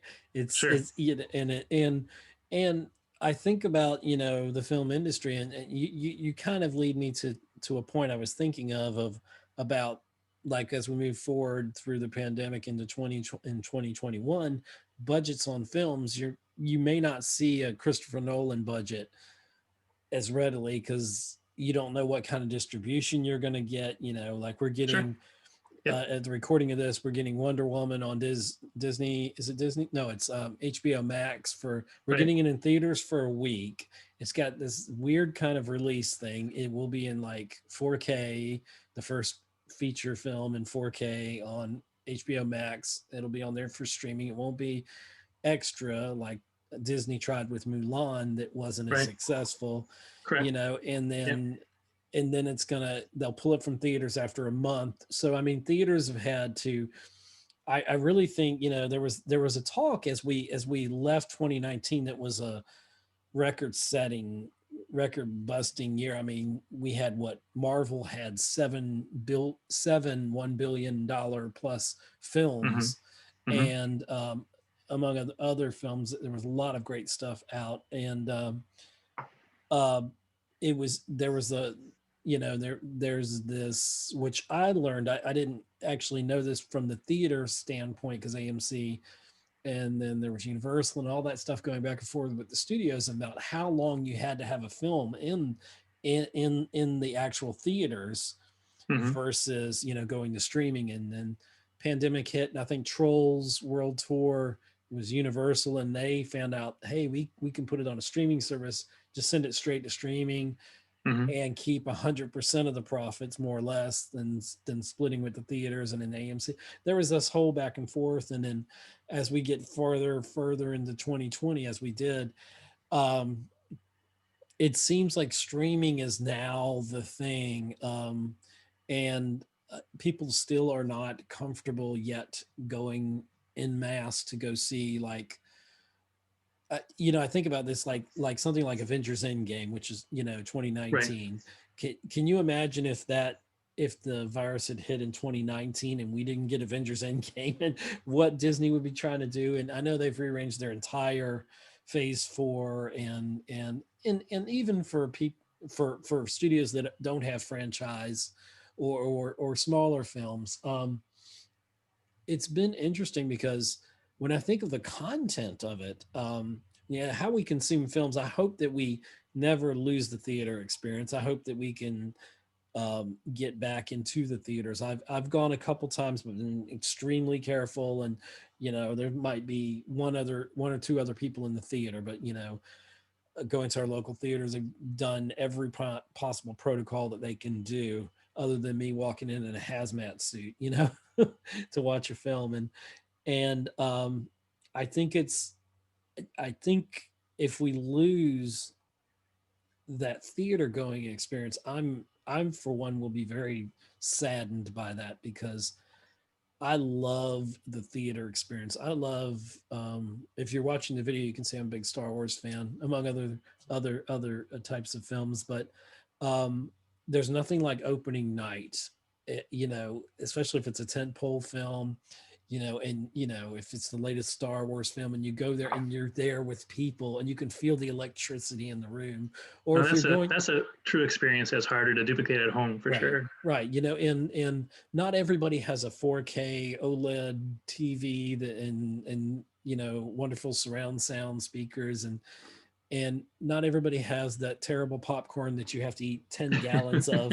It's the only time I eat popcorn mainly is when I'm in the theater, but it's the experience. And and there's probably that eat too much and drink too much soda. And all there's that sense of community that you don't get when you're sitting, you're sitting at home and, and you're watching it. And then of course, the funny thing is when you get used to streaming, you get used to being kind of quarantined, as a lot of us have this year.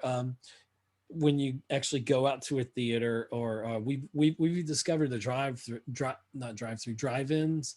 Like there's one down in Jessup, Georgia, down from us, and I've seen a lot of smaller films that I would have never seen, that probably would have never gotten the light of day.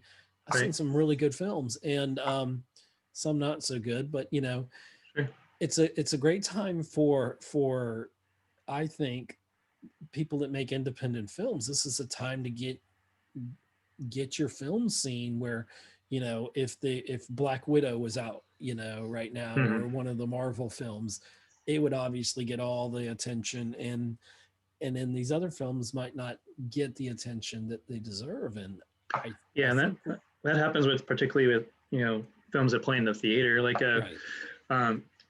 Peanut Butter Falcon's a good example. Like even just locally, when it was first it came out last year, 2019 in August, and I was leading up for where it was going to come out. At first, it wasn't clear where it was going to play in Savannah, or even like how there was going to play around the country. Fortunately, like its distributor had a good idea to do sort of a staggered release, so it released in particular places and started creating. People started enjoying and got a buzz. Once it got that going, that really helps a small film, and people are like, oh, this can make money.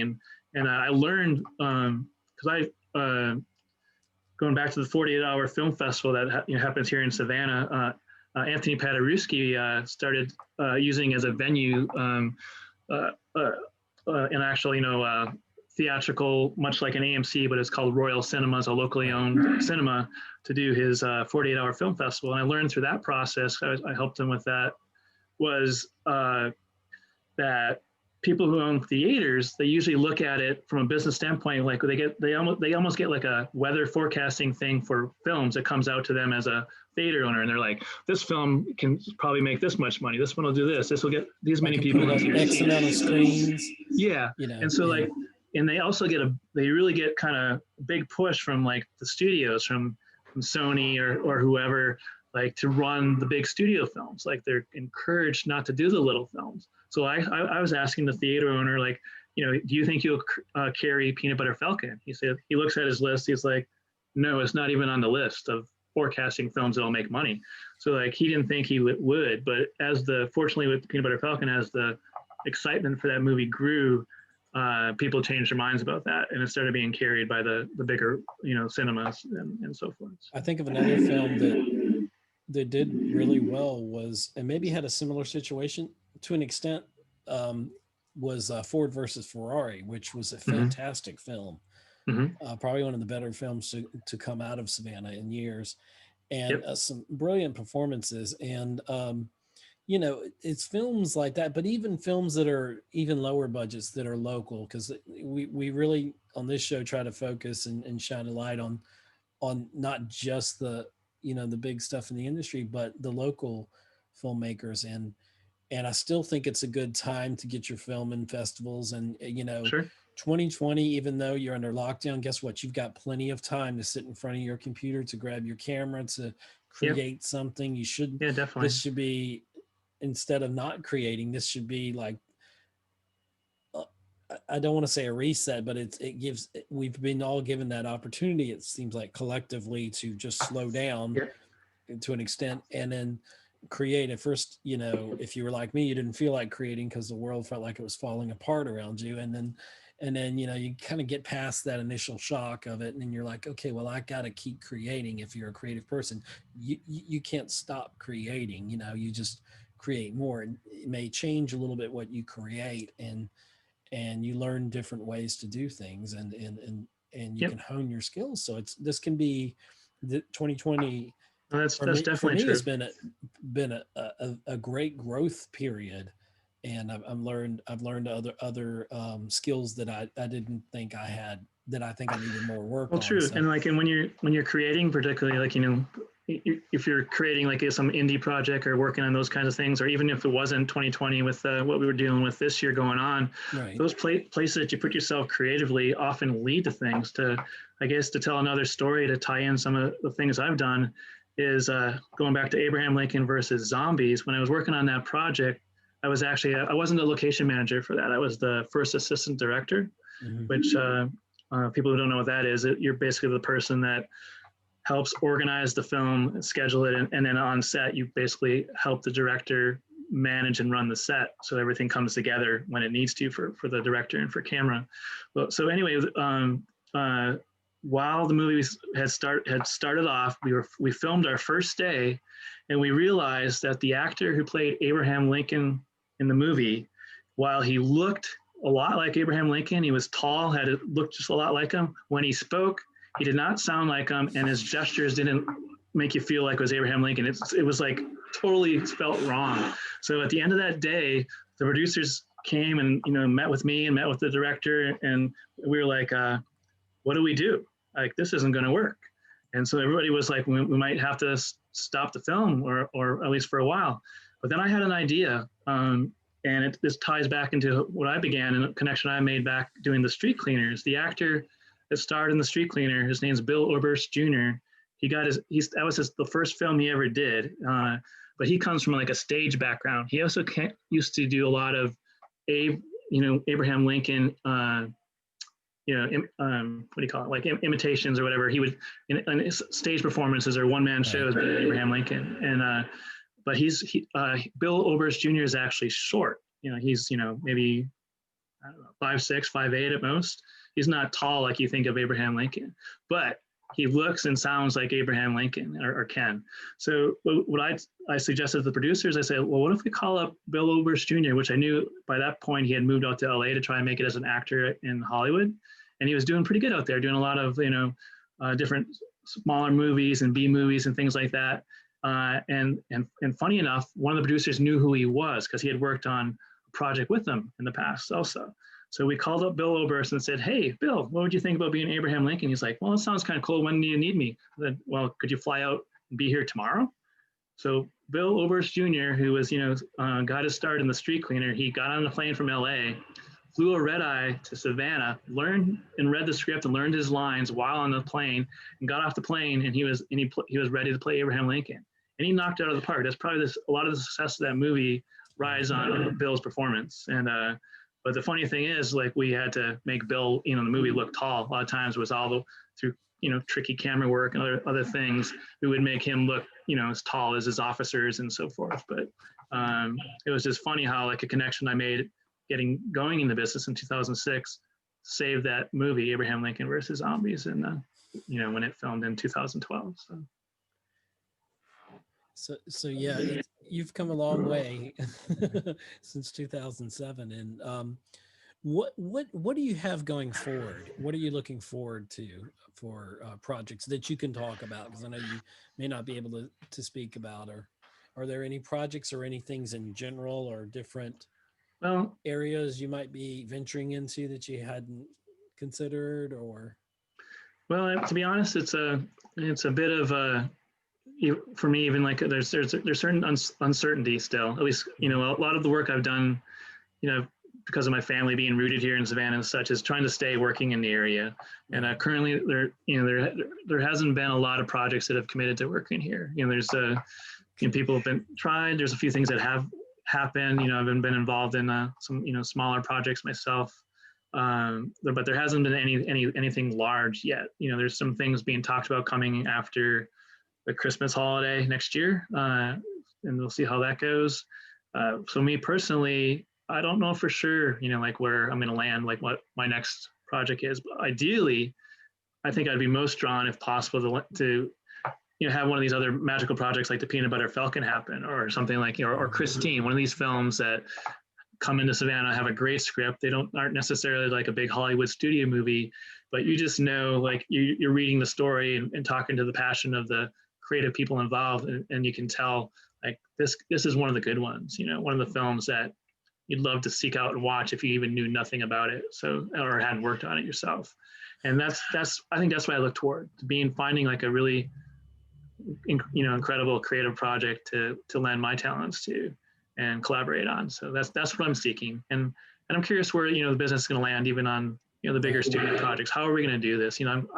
I'm willing and curious to dabble, as we get into the new year, like what will be like, working in that environment in Savannah, and making it work here with, what people are able to do and comfortable with, and, where things stand. Like for a while in Savannah, like even with our safety rules, just with, the gatherings and such like that in Savannah, it's like, currently you can't even really get a permit for a large number of people to come together. And, film production, when working on like something like Council of Dads, you got 150 people come into different locations every day. So like, that's working out. How do you do that?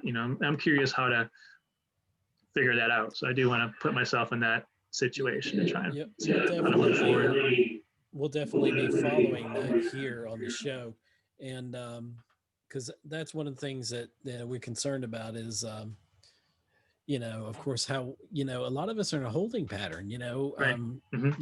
Some people have gone back to work, but certain things, I had a gentleman who moved out to LA, and he's, it was on the show, and he, a sound designer, and started his own company and everything, and doing quite well. But he told us months ago, he's like, we're running out of new content. Soon the train is about to stop. There's no more trains coming down the track for the foreseeable future. Sure. So, there's that ripple effect, and we're going to probably get into 2021, and we're going to see, I think of it two ways, because we're gonna maybe see a lot of stuff that, and we've already kind of seen some repeats of stuff. They brought back like the Sunday night movie, and networks have done different things, or the re-release of classics. And it's great to see them. You go to a drive-in and you might see Toy Story or something, or your whatever film, even smaller ones. I did venture out to see the 40th anniversary of Empire Strikes Back, and it was like me and like one other person in the theater, and it was like we were so spaced apart, and is under every protocol. But I was like, if anything's going to bring out the house, it was Star Wars. So see Star Wars on the big screen right now. It's probably a treat. So. And but it was still a little different. But the thing is, the other part of it is, okay, maybe we run out of content for a little while. But I think of all the pent up, already made content that was supposed to come out in 2020. And I feel like once we get to hopefully back to a newer kind of normal, that we end up with, we're going to end up with like, I think there could be a cannibalization of box office. I don't think we're going to look at box office the same way, because I mean, you may have 2 or 3 blockbusters, like you might have months of stuff packed in the entire year. 2021 might be the greatest year like ever, or 2022, or it might take a little longer, or stuff gets pushed back even farther. I'm a big Tom Cruise fan. I love the Mission Impossible films, and I know they were filming 7 and 8, and so they were able to start up production, had to shut it down, had to start it back up. I mean, and there's so many different productions, like the next Jurassic World film. I'm not sure if they finished or not, but I know they started up for a while there, and the sequels to Avatar that are coming down the pipe, things like that. I'm trying to care about them. I love James Cameron for the visionary that he is, and I did go to the theater to see Tenet, and that was almost too much. It was a very good film, but it was, it definitely was kind of overpowering to the senses, but in a good way, I guess. But I'm a big Terminator fan, so even the bad ones I love. So Cameron had me in that. He's one of those visionary directors, and I know with Tenet, every single thing that happened sonically in that film, he was a part of. He's like, this note has to hit on this, whatever.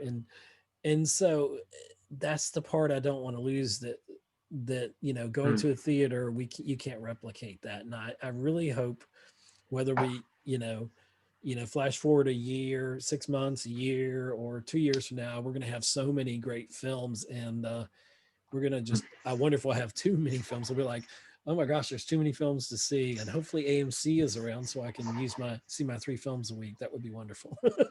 Well, I have a feeling too, people, because people haven't really been going to theaters that much, there might be this, excitement to go back to theaters when people feel that it's safe. So that might be kind of cool. Everyone would be like really excited to be there. Like they haven't, had that experience in a while. So I can see it driving some energy for that.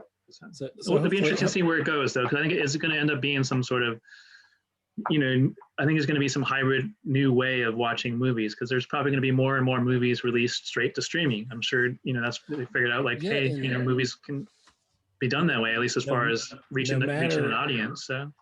Yeah, no matter what Scorsese thinks about it. Right.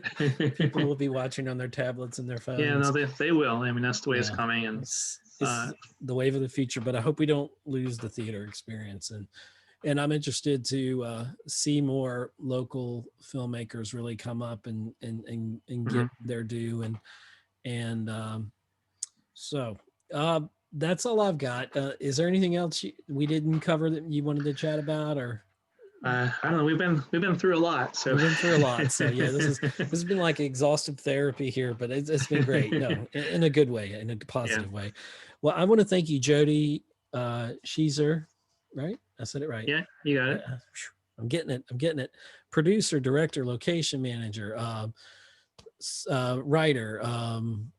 You've done sound department either. I'm looking here, visual effects, camera and electric. You've done a little bit of everything. You're like I mentioned earlier, sometimes coming up in Savannah, especially 10 years ago, you wear a lot of hats just so you could keep working. Right. So but, and then you find your place that way. So if people want to get a hold of you, they can check out your IMDb, and it's Jody, Jody, and Schiesser. I messed up, didn't I? Schiesser. I'm sorry. Schiesser.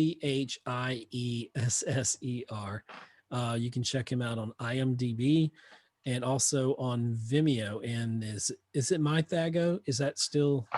Actually, I pronounce it Mythago, but you got it. Excuse me. Yeah. Sorry. Of course, I mess it up. No, that's fine. That's fine. But yeah, check him out on Vimeo. You can see a bunch of his short films and real quick music videos. Let's just talk real quickly. Yep. And we'll close it with that. What have you done in music videos, and what can we say in a short amount of time here about the music videos you worked on? Just I guess it tied in a little bit to Savannah in particular is one of my favorite music video projects that I've been involved in is My Brother's Keeper. It's a song by the artist Jefferson Fox. It's kind of a slow bluesy tune that we filmed here in Savannah, and that was a really fun film to do. Music video to do. And again, that I produced that one, and all the crew, the cast, and so forth is pretty much. They're not directly from Savannah. They were sourced from within 2 hours. I think one of our actors came from Jacksonville, and that's the furthest we had to reach out to create that project. And it's such a different experience, isn't it, to do a music video? Yeah, most definitely, because you're trying to, especially the ones I've mostly been involved in. Again, try and tell some kind of story. So within 3 to 5 minutes, you're trying to utilize the song as for your audio track. It's a mini short. Yeah, kind of in many ways, and that's what My Brother's Keeper is like that. It tells this interesting story, again, kind of set sort of slightly in this fictional, a little bit magic realist, back in the past kind of feel, like when speakeasies were a thing, and that sort of thing. So cool. That was a lot of fun. Again, create that one. Cool. I've done other ones through the years. I did there was a band called Monsta from the UK that were trying to get their start. They first got onto their major label, and this was their release for their first song was called Messiah. And they being from the UK, just had this idea. We want to come to the Southeast and get into all these grungy places like swamps and, like sort of, the way maybe people from the UK imagine what the South of the United States is like. Anyway, so they came, and this band, that was trying to make a break into the music industry. We did this video, and we did that. We kind of went to some of the places that you see in the Peanut Butter Falcon. I got a taste of going off the beaten path for this music video, which is really cool, because then I enjoyed that, kind of just going into these places that are really kind of most the outskirts of Savannah, or the hidden gems of, places that have a lot of character, but maybe, they seem like maybe you wouldn't go there normally or think of them. And for example, there was we were looking for like this crazy old abandoned church that we could film in. And I scoured Southeast Georgia looking for something, and finally found a church near Reedsville, like near the prison out there. And the thing is, it looked perfect. It was this abandoned church, this structure just sitting there, looks like it's been there, abandoned for years. The thing is, nobody knew who still owned that church. So that was a trick to find out how to get the permissions to film there, checked all the tax records. Nobody could figure out who still had the ability to give permission to work. Eventually we still, we didn't find that. We didn't find an owner. So, I talked to the prison, let them know, because it was kind of on the outskirts of their property, that we were going to do this. And we went there and filmed it, and got permission, from the county there and the city of Reedsville and so forth to do what we did. But we never knew who actually, had ownership of the church, So, I miss music videos, and I really wish we could see more of them. So maybe there'll be a resurgence of them. So sure. Yeah. I mean, it's tricky these days. There's not the budget in music videos as there once was. And that was the thing back, especially probably in the 90s, early 2000s, there was a lot of money to make a music video, but that's not quite the case unless you're, unless you're somebody big with the bucks. Yeah, pretty you much. can afford to make one.